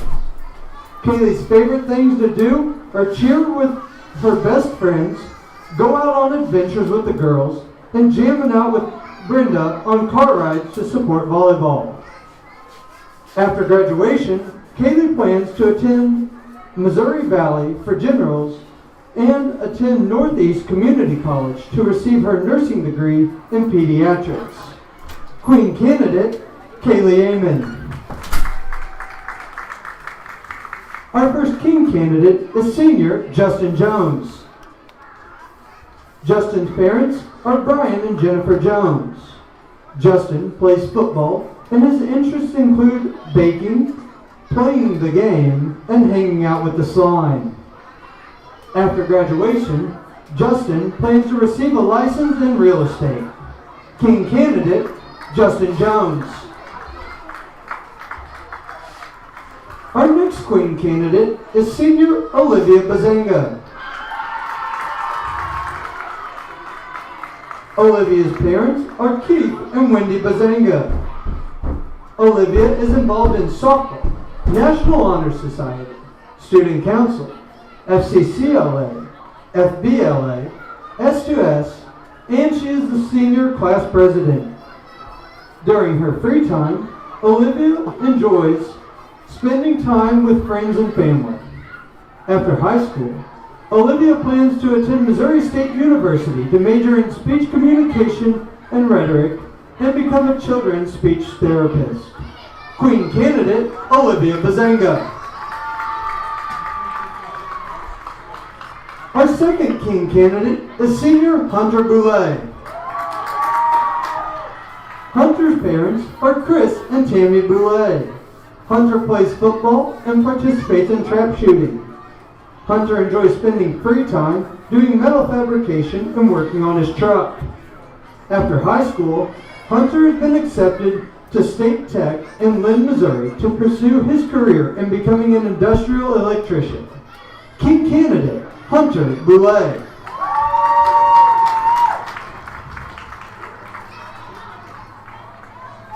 Our final Queen candidate is Senior Allie Eckerd. Allie's parents are Carl and Michelle Van Vickel. Allie has participated in cheer for 4 years, volleyball for 3, and enjoys watching Criminal Minds with Calyx and playing with her niece Rosie. After graduation, Allie plans to attend the Academy of Salon Professionals in Sedalia for cosmetology and aesthetics. Queen candidate, Allie Eckerd. And our final King candidate of the night is Senior Calyx Booze Beard. Calyx's parents are Aaliyah Bernatch and Michael Bird. Calyx participates in football and track. After high school, Calyx plans to work on houses. King candidate, Calyx Booze Bird.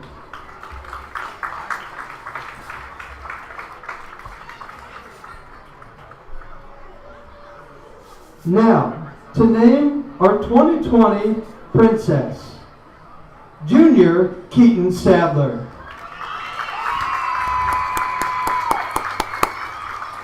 And our 2020 Prince, Sean Floyd.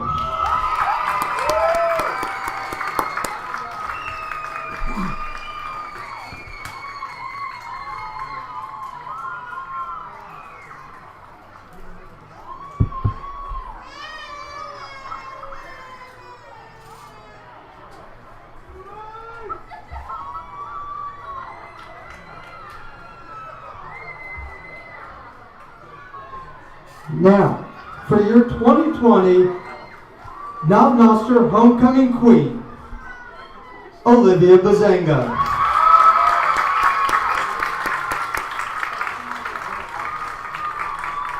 And your Homecoming King, Hunter Boulay.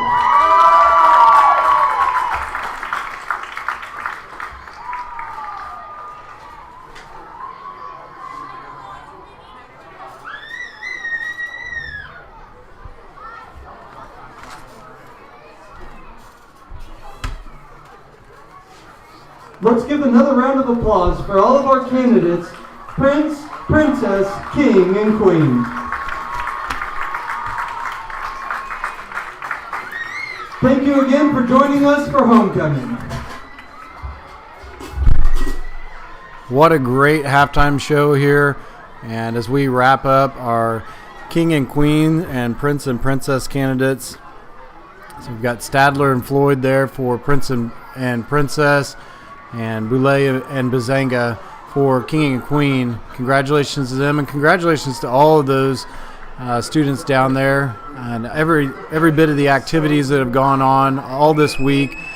Just extremely proud of our kids and the way they've handled this week, and the great things that have been able to come out of it, and Mr. Basinger and the great things that he's been able to put on for these young students here in this day and age.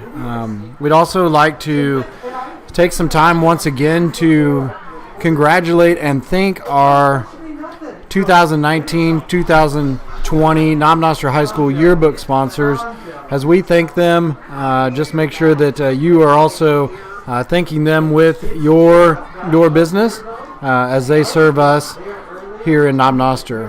Hometown Heating and Air Conditioning, B&G Scoops, Ready, Set, Grow Daycare, Dutch Country Market, Little Caesars, Eggs R Us, Sonic, Rockin' Sports Entertainment, Ace Hardware, Subway here in Knob Noster, Knob Noster Physical Therapy, Tequila Jalisco's, Remax, Complete Chiropractic, McDonald's, Coffee Snobs, Trails Regional Library, SC Fuel, The Little Clubhouse, and Brooks Florist and Decor. These are all great sponsors here. Helped us put out a great yearbook during a very difficult year for our students.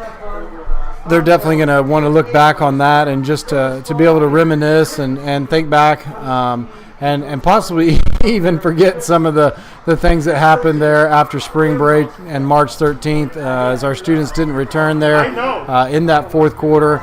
But we'd like to also thank our partners at Dodia and the great work that they do to help us to be able to provide laptops and one-to-one for our students so that they could continue their learning virtually. They've been a great partner as we've received multiple grants through them. Truly a great partner in education there with our Dodia folks.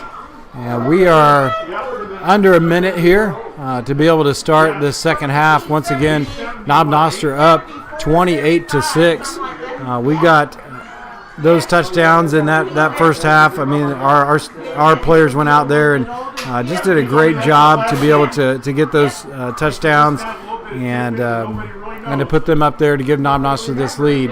And that momentum that they had right there at the end of the half, hopefully that will carry over here as we get the kickoff, and we're going to receive that and be able to march it down hopefully again and put 6 more up, and then with Eric Bennett Wade kicking, put that 7th up as well. 3 minutes here until we start that second half. And both teams are out here. You can see them just kind of getting warmed back up and stretched back out before we get set to start here. There's been a lost car key returned to the press box or turned into the press box. If you lost your car key, Michael, appreciate you covering there for me for a couple seconds while I caught my breath. There's an added sense of pressure when you got king and queen candidates waiting on your word, and so I was really making sure I watched that close. You did a great job, and there's a lot of information to get out very quickly there, but what a great showing of our kids out there. And tomorrow night, capping everything off this week with a homecoming dance actually out here on this field. I was going to say, what a cool opportunity, and that's kind of been the MO of this district this year is we've really rolled with the punches and have made the most of every opportunity. There that first week, we didn't get to have our usual, back to school assembly in the gym. So what do? We had it out here on the football field and really built up energy and had the opportunity to play Northeast tonight and have homecoming a little bit earlier. And what a quick turnaround that was. And everybody pulled together. We've said before, Mr. Basinger did a great job getting Stuco and everybody together very quick, and the teachers helped out and pitched in. And like I said, it's just been a great week to be a Knob Noster Panther. Yeah, and I bet the kids have just loved this too, because a lot of schools aren't getting to have this kind of opportunity. And like you said, Northeast Vikings, that was a late acquire, to be perfectly honest with you. We had a week 4 game scheduled that ended up getting dropped, and so we thought this may be an open week, and then we go out and find the Northeast Vikings, and they were gracious enough to be able to travel down here to play against the Panthers, and we're proud to have them here in our stadium, and they've done a great job tonight. As we've continued to mention, kind of been pushed back into their own side of the field most of the night and withstood defensively most of the night. But that Knob Noster offense and Trey Payne and the weapons that we have in the wide receiver and tight end spots and Floyd and Robert Pierce and Lane Elwell, and then that back of Wyatt Schreiner, just ended up being too much for him, and kind of that momentum caught up with him, and Knob Noster finds themselves up 28-6 here to start the next half. And don't rule out Coach Franks and his Vikings yet, though. They traveled an hour and a half to get here. Lots of moving parts just to get here. And then you saw it. There were some jitters at first, and then they slowly settled in. So I hope Coach Riley has the guys ready, because they have a great opportunity here coming out of half. Absolutely. We cannot take this team lightly. We saw what they're capable of with that 67-yard touchdown pass to Shalmar Wade. I mean, that play was over as quickly as it began, and the Vikings are capable of doing that multiple times. So we need to definitely come out here ready to play and ready to start this second half. Looks like we're about underway. 79 is going to step back out there again and kick for the Vikings. So a little change coming out of halftime.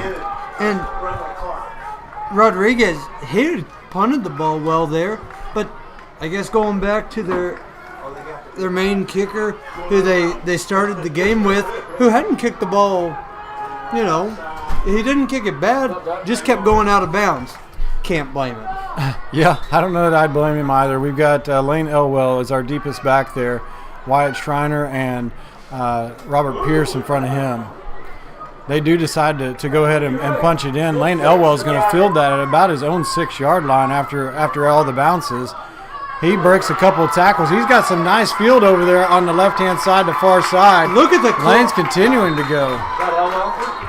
And the kicker with a good close angle there. That was a pretty good all-around ending to that play, especially after Lane could have been dropped at the 15 after letting that ball bounce. Play that started out slow, ended very strong. By number 25, Corey Jones of the Vikings. And Corey Jones just being able to catch up with Lane. That's some athleticism as well. But once again, we see Knob Noster starting their offensive set in Viking territory with the ball on their 49-yard line.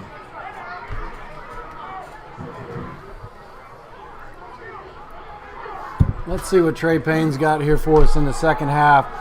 He hands off to one of his best weapons tonight, number 16, Wyatt Schreiner. Okay, by number 16, Wyatt starting Schreiner. That second half out by number just 8, as Andre Rodriguez. great as he ended the first half, up 28-6. Gain of That's 5, exactly what you second want down to 5. see out of your offense. Yeah, a nice 5-yard run for him to start his second half. Just a good back to be able to go to, and a reliable back as he's shown all night long. He's got the ball again here on this second down, and it looks like he may have gotten the line of gain. He may just be just short of that. Great job, Knob Noster tonight, adapting. Being without Iverson Cerrone, who they've really relied on the last couple of years, having other guys step up and answer that call. It's been a fun football game. It's been a fun football game, and it's just good to have football back here in Knob Noster. It's absolutely great to have it back, and that was about a 5-yard run, giving Knob Noster a first down. They're now on the Viking 38. And this time they go to number 2, Zane Schroeder. Zane's a big back, but he was hit by 3 Vikings there, and the initial hit was by number 10, Dejon Bailey.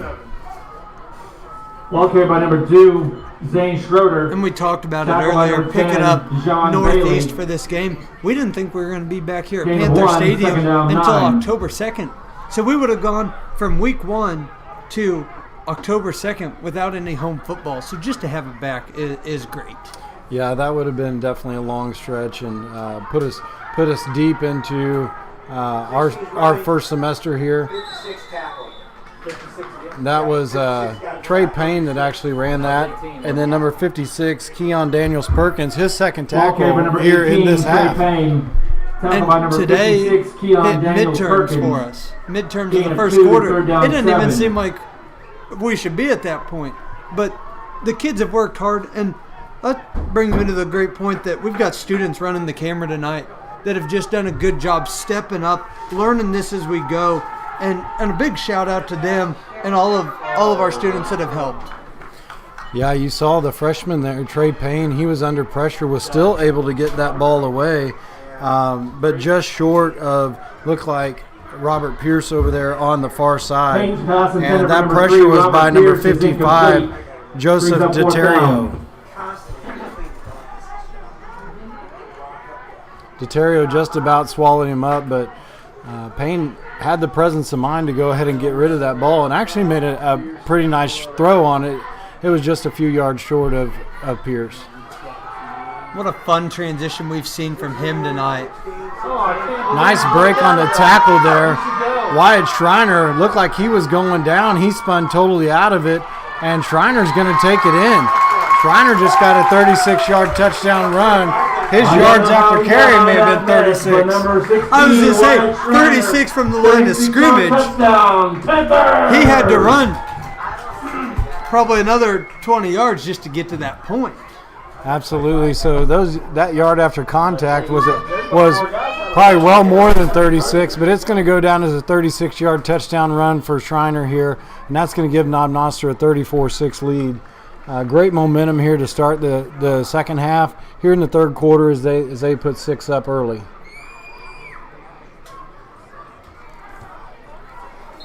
And Eric Bennett-Wade punches it through. Nice hold there by Lane Elwell as he had to get that ball down in a hurry. There was quite a bit of pressure coming from the Vikings there for Bennett-Wade, and he was able to get that one through. And that's exactly what we needed. Defense came out, got us the ball back at the end of half. Offense capitalizes. Offense does it again. And just, you can now kind of feel the life has come out of this Northeast bench. There was kind of a buzzing all night that they were in it, but now there's a little, it's gone kind of quiet now. It's gone kind of quiet in front of us.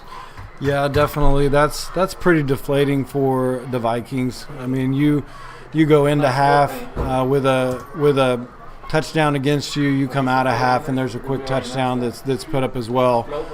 They had done such an amazing job defensively, but like I said, that momentum of the Panthers is just kind of catching up with them, and now they're definitely paying for it on the offensive end. What else is on? Oh. What's this? It doesn't say Jeep, this is access. That's not her? Eric Bennett-Wade kicking off. He puts that one deep. That's Shalmar Wade that just took that way back at about his 7. You can see that speed again. That looked like a little hold right in front of him, but not called. And Wade is going to take it just shy of the 50 back to the 49. And Michael, how much fun has he been to watch tonight? I mean, he has just provided that explosive moment when they needed it. And really when this game has needed it. Just back and forth, athletic game, really fun. Definitely quite the athlete, and, you know, he's just a track star out there, and you know, you get on that turf, it makes you even faster, and he's definitely taken advantage of that, and he's done a great job tonight for the Vikings. Been good to see the Panthers back on the turf after playing on grass last week. Absolutely. I know they're guaranteed that they are proud to be at home. There's Shalmar Wade, but he's hit by our King candidate and King winner, number 60, Hunter Boulay. Hunter basically came through that line and saw Shalmar coming across, didn't let him come through any. In fact, gave him a loss of a couple yards there. Yeah, after last week playing on the grass, I know the guys, there was a lot of buzz. They were ready to be back on that home turf. The game plays just a little bit quicker on that turf, and they have taken advantage of it for sure. Yeah, Knob Noster's done a great job here. Once again, great tackle there by Hunter Boulay. Hang on a second, kid. That pass there was intended for number 1, DeJuan Lacey. Pass intended for number 1, DeJuan Lacey. Coverage there was by our third down 12. Our great little back, Gage McCool. And Gage steps up when he needs to. Hadn't been called upon a lot tonight, but when he has, he's answered that call. Yeah, done a great job. Plays just with all heart and desire. Does a great job for them. We're looking at trips to his left here for us on the closest side to us, and a single receiver on the far side here for the Vikings. Empty backfield set, so we're definitely looking at a pass. And that pass was actually thrown by a new quarterback, number 8, Andre Rodriguez. Kind of interesting that they went ahead and made that Rodriguez's change now. pass is It incomplete. seemed like Brings up 4th down. Julius was really having a pretty good first half there. So with 8:30 left here in the third quarter to make that change, Coach Franks must have seen something a little bit different that he wanted to try. Well, the receiver that he was actually trying to throw to was Julius Abdullah. So Abdullah must have wanted to do it with his hands over there on the outside, just a different look. But now we've got number 8, Andre Rodriguez, getting set to kick. And he didn't get much of that one, but boy, did he get a great roll on that punt. It's going to be down to about the 25-yard line. And Connor Johnson didn't have a chance to return that. He will take advantage of that turf for sure. First down, Panthers!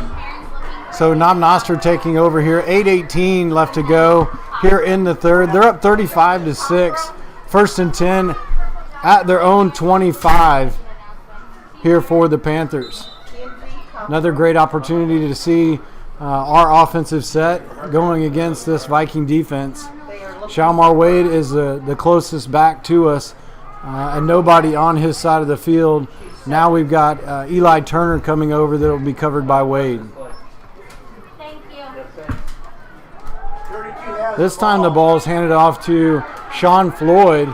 So Sean Floyd not only wanting to do it with his hands in that tight end spot, but wanting to jump into possibly a fullback spot. And he's going to gain about, looks like 17 yards on that carry. Sean Floyd has just kind of been the man to be tonight on the Knob Noster side. He's got a touchdown. He's got a sack. He's the homecoming prince. Sean Floyd's having him a good Friday night here on homecoming. Yeah, this is definitely a night he's going to remember.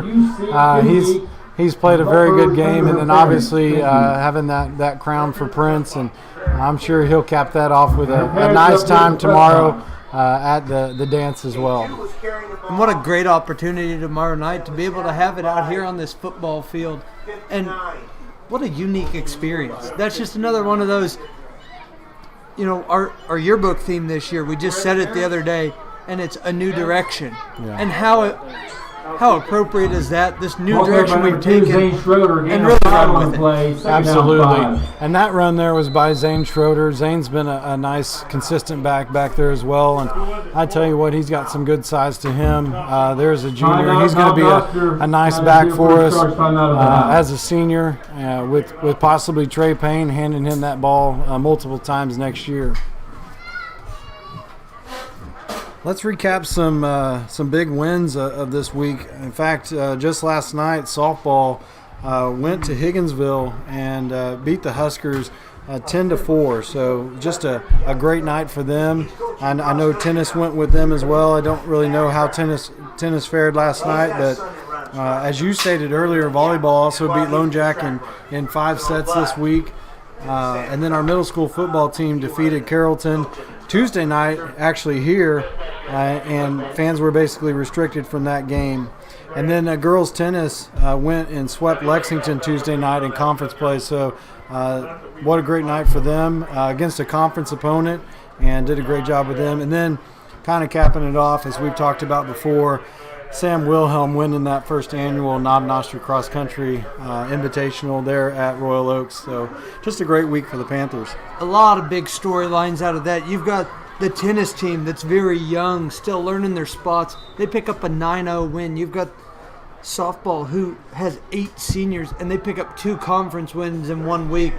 I mean, the kids have really taken advantage of homecoming week, and that spirit has drawn to their after-school activities. Okay, by number 32, Sean Floyd. On that play, Sean Floyd taking over here.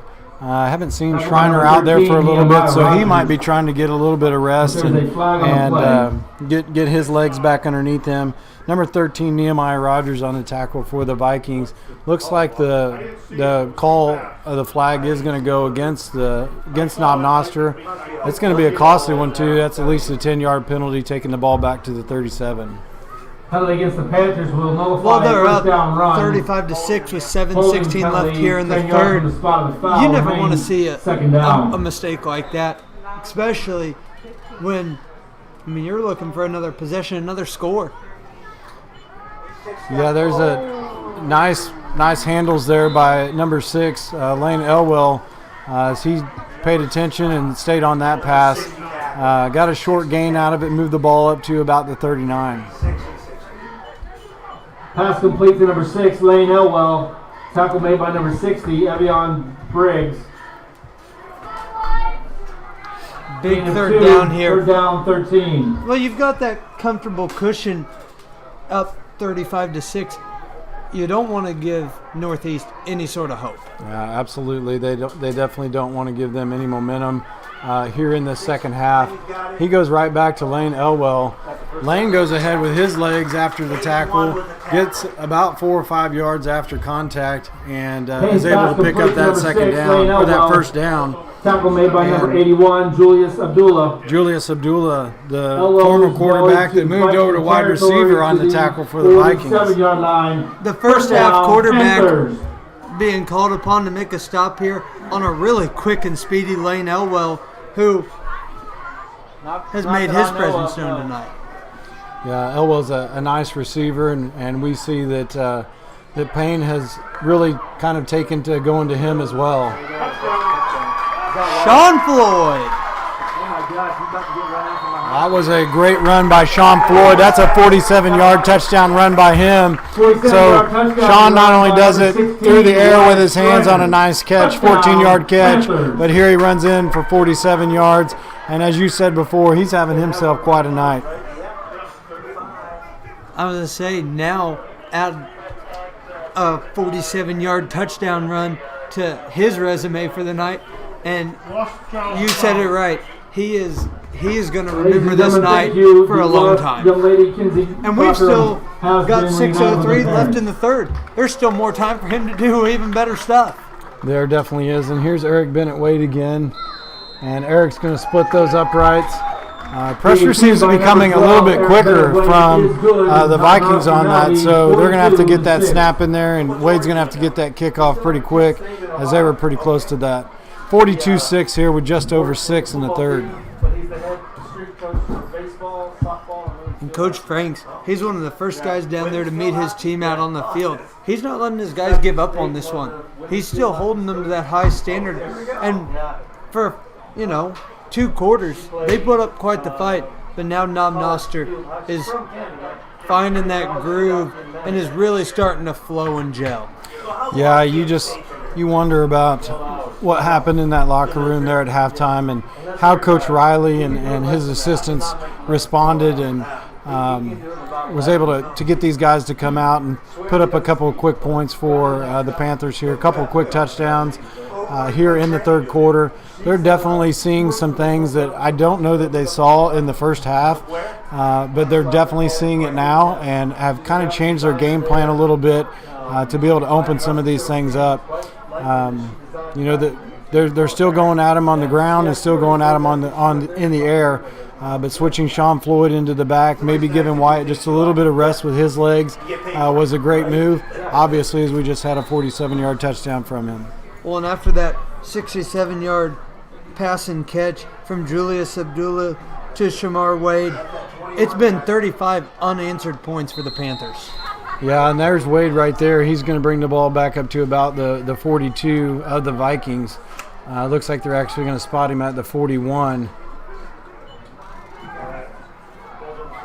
It looks like Connor Johnston probably took him down over there on the far side. And Connor Johnson making an immediate impact. This is the first time Knob Noster's got to see him. Connor Johnston. So that's been really cool. I was out here a couple weeks ago preparing for this and saw him out there, and I was like, well, that's kind of interesting. I'm ready to see that, and it has lived up to the expectations. Don't know that I'd want to be on the ground with him either. With that grappling background that he has with wrestling, just a solid kid, a solid athlete. I'm going to stay up here. Absolutely. And because his buddy Sam Wilhelm is right by his side, and I wouldn't want either of those in my way. Timeout. I wouldn't want Vikings. either This is one in their my first way, so charge I'll stay timeout up here out. in the booth with you. That's a legal formation. And you definitely know you're not going to outrun Sam, or you may for a while, but he's going to catch up with you eventually, just with those legs that he has and that cross country backing. And his grappling background, another great Knob Noster wrestler, and so really looking forward to what he does tomorrow in Odessa. I know we've talked about it a couple times, but excited to see him run and get to run in some drier conditions as we, now we're kind of into the heart of the season, getting ready for Columbia and that state meet potential. What a great opportunity for him as a senior to be able to come out here, and hopefully he'll be able to continue to run and finish out his senior year, as you said, there in Columbia, and bring home some gold for Knob Noster. That would be great. My first, at the newspaper, my first cross-country state I ever covered, I got to cover Sam, and I remember, and he walked into my class that first week, and I was like, it is funny to see the transformation over the 4 years. Not sure if that's over. There's Julius Abdullah there, as that pass was intended for him, and you see there's number Pass by 10, number 8, Tim Andre Williams on the Rodriguez is coverage. incomplete. Boy, Tim was right Here's a on him. second down. Definitely wasn't going to be able to catch that. If he was, Tim would have turned around and been able to take that one away. Under a bit of duress there. See, he's that new quarterback. I think that 81 had a better arm. Knob Noster's defense has made some critical adjustments because they were getting beat on a couple plays there in the first half, but they've made those adjustments. It doesn't look like Northeast has quite been able to make that. Looks like we were trying to call an audible from the side, and that pass there was intended for number 25, and you got Robert Pierce on the coverage there. So, I mean, you're going from Tim Williams to Robert Pierce to Lane Elwell to Gage Pass by number 8, McCool. Andre You're not Rodriguez is stepping incomplete. down in Brings any up of third those down. backs. I mean, you've got 3 senior experienced backs, and then you throw in a junior and Gage McCool. You've got great solid defense back there. Yeah, and how great is that to have that experience in that position? I mean, you see that all the time. They usually go after what they consider is the weakest link. Well, who do you go after on this defense? Because they're all going to give you the exact same effort. Absolutely. We've got number 10, Tim Williams. He's over here on Shamar Wade, but they go ahead with a little inside handoff, and looks like the tackle there was by Xavier Ortiz. Shamar Wade on the carry. Xavier Ball Ortiz, carried by once number again, 21, having Shamar him a good Wade. night. Tackle made by number This is 78, just what Xavier the doctor Ortiz. ordered for the Knob Noster Panthers. Yeah, these guys really needed Gain of this. 1 on As the you play, said, fourth you down, know, 9. we've been on the road 2 games in a row, and just had a pretty difficult time with those. That week 1 was a great win for us. Come back home and get a good win on their homecoming night as well. And we see Connor Johnston there at about the 29-yard line, looking to Chris receive Arwood to the back of a the kick press box, from please. Andre Chris Rodriguez. Arwood to the back of the press box. Snap up over his head there.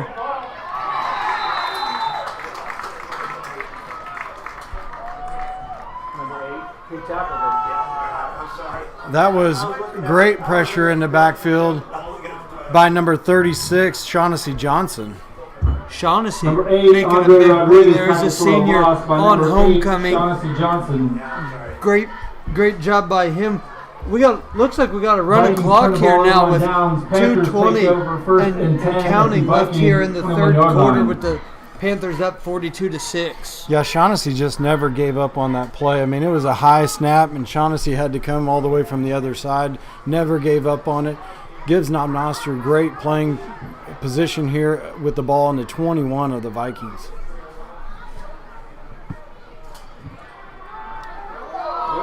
Big pressure there by the Vikings on Trey Payne. I think that's the best pressure that they've received all night. That looks like that was from number 35, Christian Addy, for the Vikings.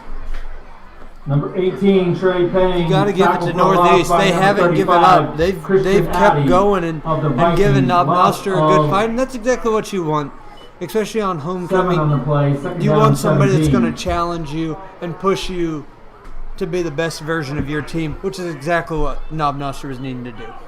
Absolutely, but I mean, you see just another smart play by Payne. He didn't try to do anything fancy. He just covered that ball up. He knows that he's got multiple plays here left.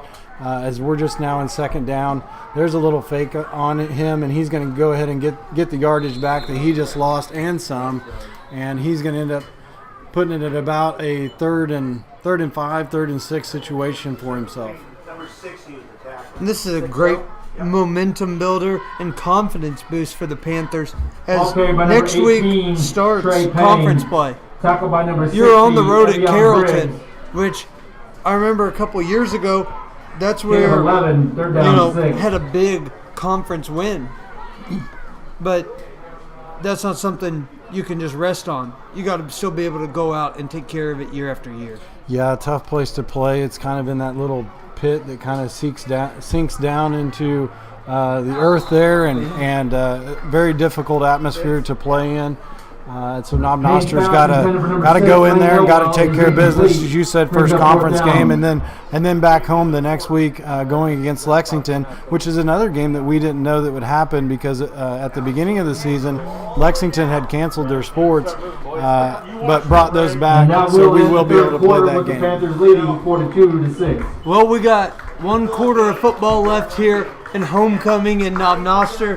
Panthers up 42-6. Like to see them close it out strong here in the final 12 minutes. Yeah, I'd definitely like to see these guys just go ahead and continue the momentum that they've had through this third quarter, bring that into the fourth quarter, and just finish out strong. You don't want to see them let down here in this fourth quarter. You want to see them just continue to build. They're looking at a 4th and 6, so this is going to be a big play. They're on the 17-yard line.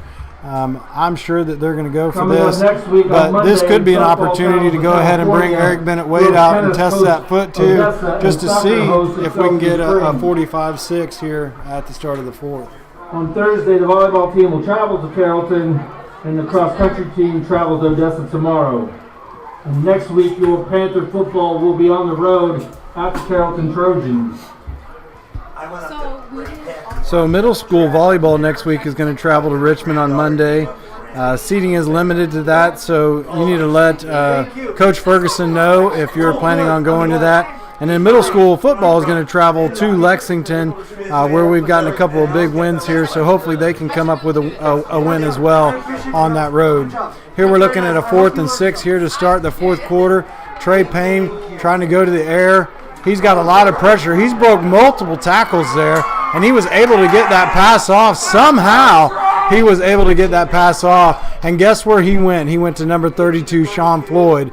And then number 21, Shalmar Wade, was there to go ahead and take him down. And I tell you what, number 18, Trey Payne, probably broke 3 tackles there. There would have been a loss of 5 to 7 yards. Multiple flags on the play. Horse collar? No. Not that you want to look ahead of this game, but we kept talking about Lexington here in a couple weeks and Carrollton next week. It's going to be good for Knob Noster to get some good tests right up front and in conference play, especially after coming off of a performance like this. Against the Panthers. Panthers turn the ball over on downs. Vikings take over 1st and 10 at the northeast 14-yard line. So the Vikings are going to decline that penalty, which is smart. They don't want to give Payne and this offense another chance to possibly get a first down. They know that they can take over here on their 14 with a little over 11 and a half minutes left here to try to get some momentum back here in this game.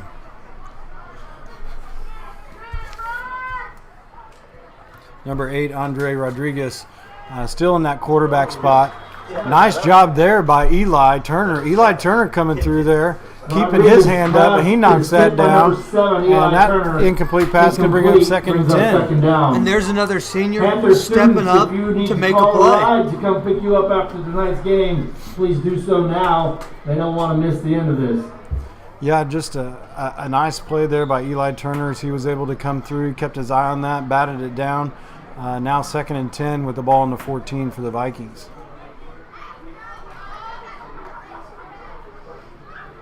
What a tough position to be in for Eli, coming in with 11 minutes left in the game. But that shows he's being part of this game, active on the sideline. Yeah, and that ball looked like it was Rodriguez's intended pass for is intended number 21, Shalmar Wade. Pass is incomplete. Third down. It looked like number 10, Tim Williams, was over there. It could have been to number 81, Julius Abdullah, too. Was kind of thrown in between Shalmar and Julius. But number 10, Williams, was over there ready for it. Now they're looking at a big 3rd and 10 on their 14. This is definitely not where the Vikings wanted to be. No, we can't. And the referee is standing right there. Almost a pickoff by number 2, Zane Schroeder. That pass was intended for Pass intended number for 13, Nehemiah Rogers. And that's Nehemiah Rogers. That's a play we haven't seen since the first quarter. But Zane remembered that. Zane was on top of that one, and I'm sure we asked him watching back, he'd tell you he should have had that one. Absolutely. He hit everything in his hands except for him being able to tuck it away. But still looking at a big 4th and 10, standing on about their goal line to kick, and Connor Johnston back at their 45. So this is going to be a big play and great field position for the Panthers. Almost looked like it got deflected a little bit, but the ball's going to go out of bounds at about the 30-yard line, as he started at the 35 but walked it back to the 31. At the Vikings 31-yard line, Panthers take over there. First down, Knob Noster. As the clock ticks just under 9 minutes here, Panthers up 42-6. We'd like to see not just to run the score up, but one more score here for Trey Payne and his offense, just for that little extra confidence boost, if he doesn't already have it. Yeah, absolutely. That would be huge, and I'm sure that Coach Riley after that would probably let some other players jump in there and see what they can do.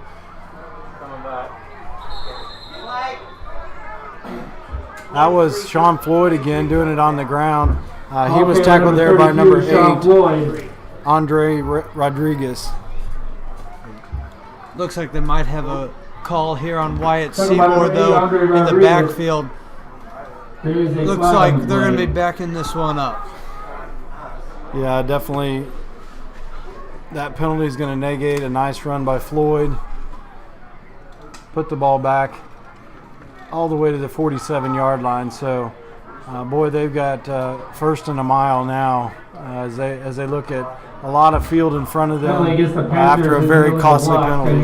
But, you look at it in some positive light. Good for the freshman to see. Good for him to be tested. And let's see how he reacts. Absolutely.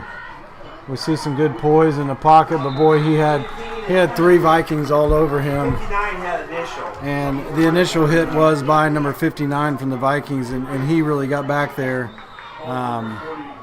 Actually looks like 55. Joseph DeTerrio was the player that got back there.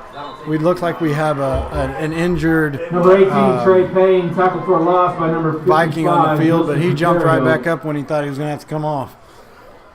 Second want to down, take every opportunity you can get, not knowing when that next game's coming, and the reality we're living in, you just don't know when that next game is. So I don't blame him for wanting to be out there.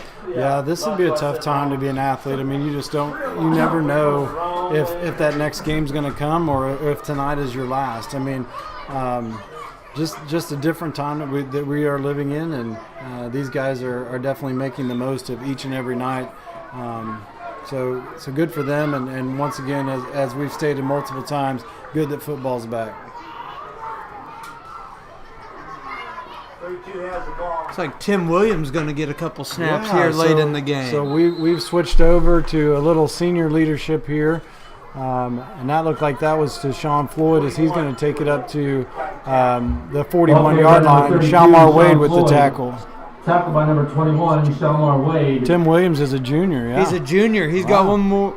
He's got one more year with Coach Riley and Knob Noster.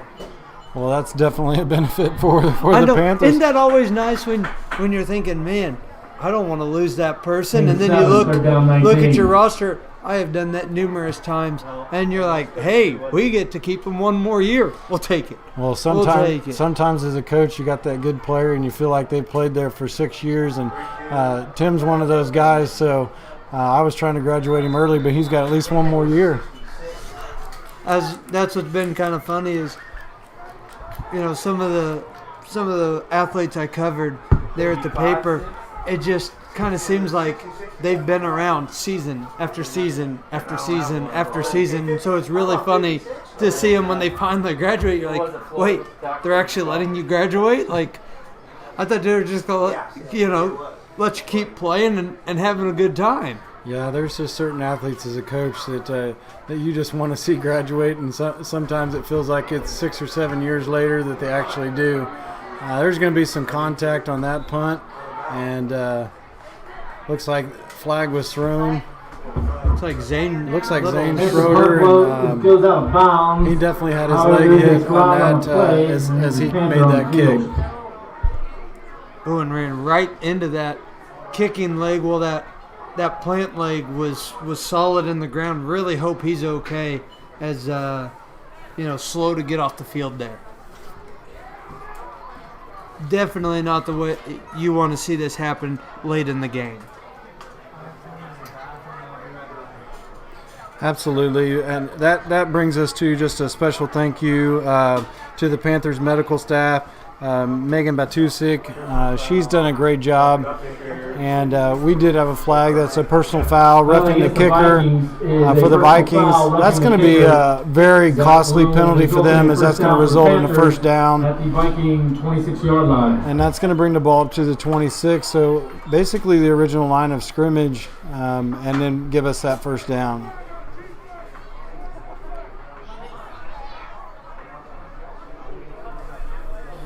Single back there.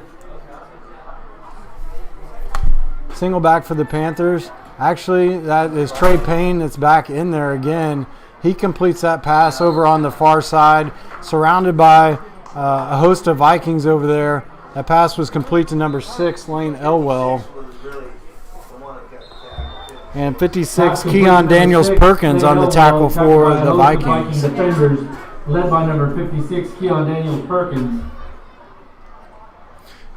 Unfortunately, we have a player down on the far side. There's an injured Viking on the field, and there's also a flag on the field.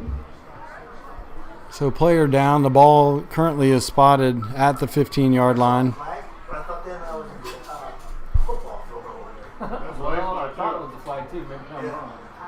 And we'd like to take this opportunity, too, to just talk about our chain gang: Aaron Avery, Ben Jackson, Matt Bridges, and Cole Miller. To Panther medical staff, Megan Batusik.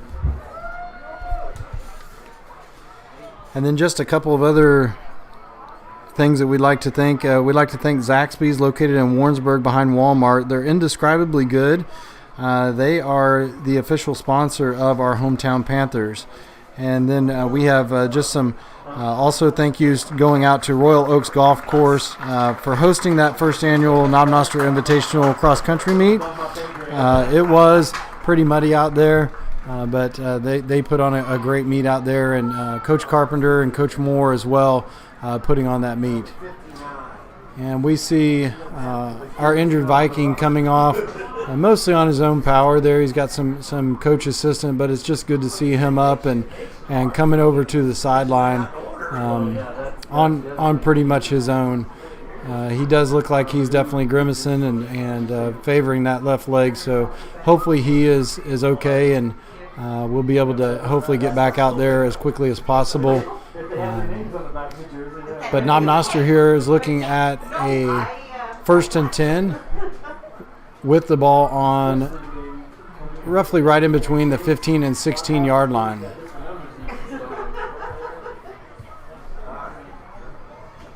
Looks like we've switched back again, so we're kind of switching quarterbacks. Tim Williams is taking over duties now as the quarterback.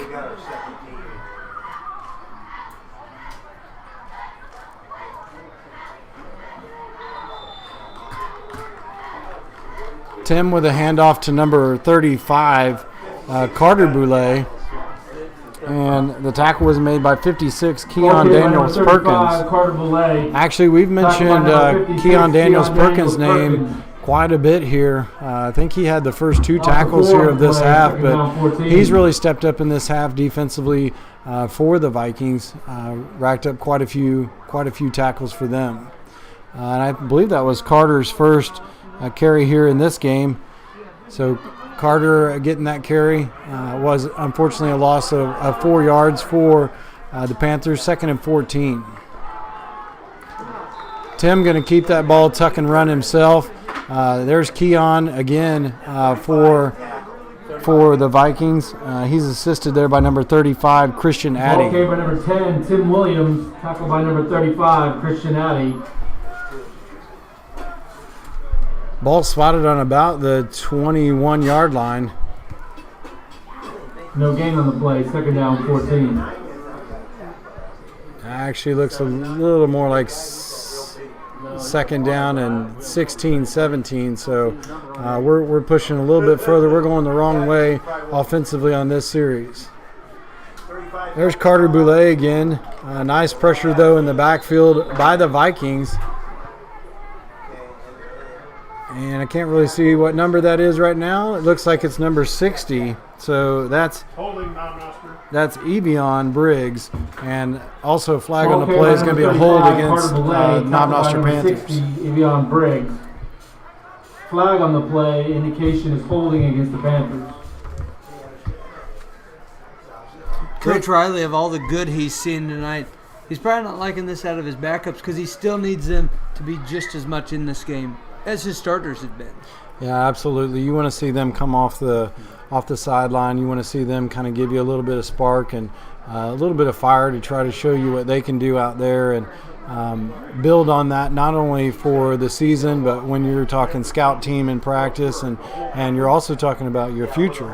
So he's looking to see what he has coming up, and he's got some great weapons out there, as we've mentioned, Trey Payne tonight, and then Tim Williams being a junior, as he's not graduating, even though I tried to make him graduate. Vikings declined the penalty. But you can see that Knob Nob Noster has some weapons coming forward, but you want to see these backs come out.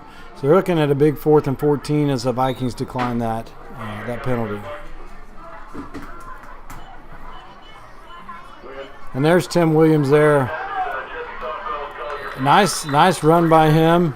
He skipped forward. Looked like he was tripped up first by number 8, Andre Rodriguez, and then cleaned up by number 25 by for number 10, Tim Williams. the Vikings. Tackled by number 25, Corey Jones. Panthers Well, you kind of wonder if this might be the last time you see the Knob Noster offense tonight. Is we have 3.5 minutes left. Panthers up 42-6. And if it is, been a pretty good showing from the Knob Noster offense tonight. Yeah, they definitely have something to hang their hat on tonight and to be proud of is what they've put up there offensively. Defensively as well, as you stated, really just one big play there by Shamar Wade on this right-hand side as he got that lane for that 67-yard touchdown. Other than that, there haven't been much offensively from the Vikings as far as big plays. They've done a little bit of ground and pound against our defense as well. Now we've got a timeout called by the Vikings. Just great job by Coach Franks and his guys tonight to really give Knob Noster a good fight. They put them in for a good homecoming battle, and just, tip of the cap to them for making the trip out here. We appreciate it because being able to have homecoming this early and for being able to for sure have it, well, other area schools aren't able to, has just really been a treat. Well, what you love to see here too, I mean, you've got Coach Frank sitting there, and he's got 2:50 left here. This game is over. It's in the books. But you see him out there, and he is still coaching. He's still coaching up his guys. He wants to see them get better, play in, day in, day out, play after play, and make sure that they do something positive here to end the game, so that on that ride home they have something to feel proud about. But like you said, just glad that these guys came down here, gave us an opportunity to play against them. It's been a great game, really. Mostly a penalty-free game, not too many penalties. So it's just been a great game overall.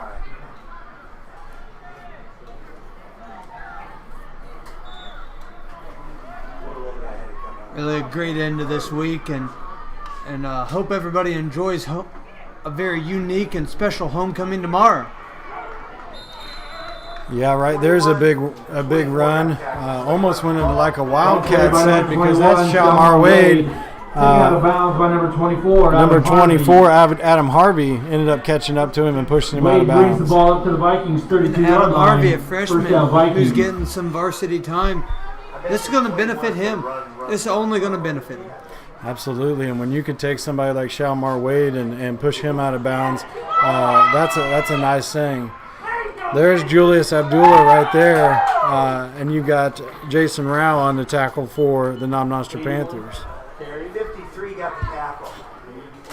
Ball carried by number 81, Julius Abdullah.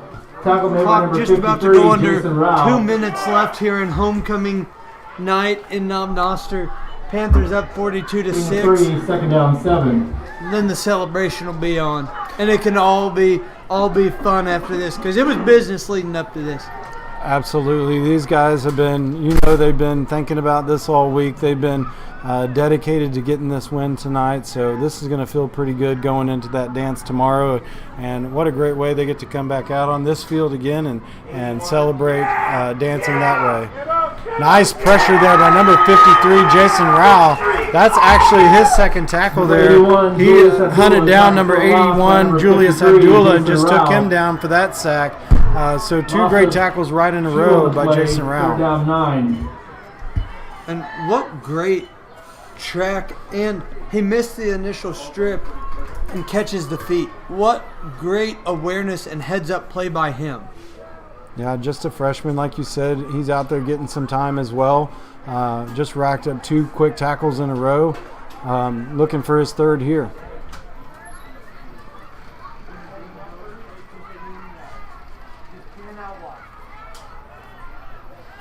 That's Julius Abdullah on the pass. And some great defense there by the Knob Noster Panthers. That pass was to number 10, Dejon Bailey for the Vikings. Abdullah's pass complete to Just number 10, under 30 Dejon seconds left Bailey. here in the game. Looks like that's probably going to do it. We may get one more play, and I wouldn't blame Coach Franks if he wants his guys to get one more. Why not? Of the Panthers. Why not? I'm sure he'll try to get another one squeezed out here, and he's definitely lining up for that. He's probably going to go for something big here. He's switching, got 2 receivers over here on this near side. Snap was high, unfortunately, to Julius Abdullah. Abdullah going to decide to take it himself. And this time, number 43, David Sowers comes over to get that tackle.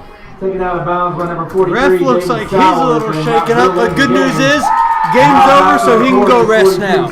Yeah, I think I think Julius Abdullah ended up getting tackled right into Thank him. you to head coach Roger Franks and his staff. Well, once and the again, entire Northeast Knob football team for Noster making the puts a trip cap down. on homecoming week Appreciate you, with a fellas. Good luck 42-6 the win rest of your over 2020 Northeast here in week 4. Yeah, and these Vikings, just, you're going to get to see some great sportsmanship here. And, this season is very strange because you can't line up and shake hands. And this is actually the first time that I've seen them come together and just be able to show that sportsmanship to each other. Just the appreciation of being able to play against each other this great game of football. Well, Michael, I've enjoyed it. It's been a while since I've got to call a game, and I was really looking forward to it this week, and I'm just glad we got the opportunity to do that. Absolutely. Been looking forward to this all week, and just a great cap for, as you said, for the week. 42-6 for the Panthers, and then they're going to get to enjoy this weekend, and then come out and enjoy a great dance that's going to be very social distance as they're on this football field. You bet. And once again, I want to say thank you to our student helpers tonight. Zechariah Shire and Fallon Turner did a great job running camera. That was their first time, and really learn something, and that's what this experience is all about. Yep, it's great to see your crew out here, and hopefully we can get some kids on the mic, and maybe they'll be able to listen to us here and be able to make up for our mistakes that we've made tonight. I know I've made quite a few, but I've really enjoyed tonight, and just look forward to the next time that we're on the mic or the kids are on the mic. Yeah, look forward to that, and just continuing to build this program from the strong foundation that's already here. All right, 42-6 tonight. Knob Noster at homecoming gets a great win. We'll be looking forward to Carrollton next week, and then Lexington back home here on October 2nd. That is Michael Coron, and I'm here with Derek Brizadine, and we'd like to say good night and great football tonight. No, if you have a problem, I'm going to now. If you have to kickoff, let's say they don't use 25-second clock, do they? No, in the third and fourth grade game is None of them. Good job, man. You did Good job. Good job.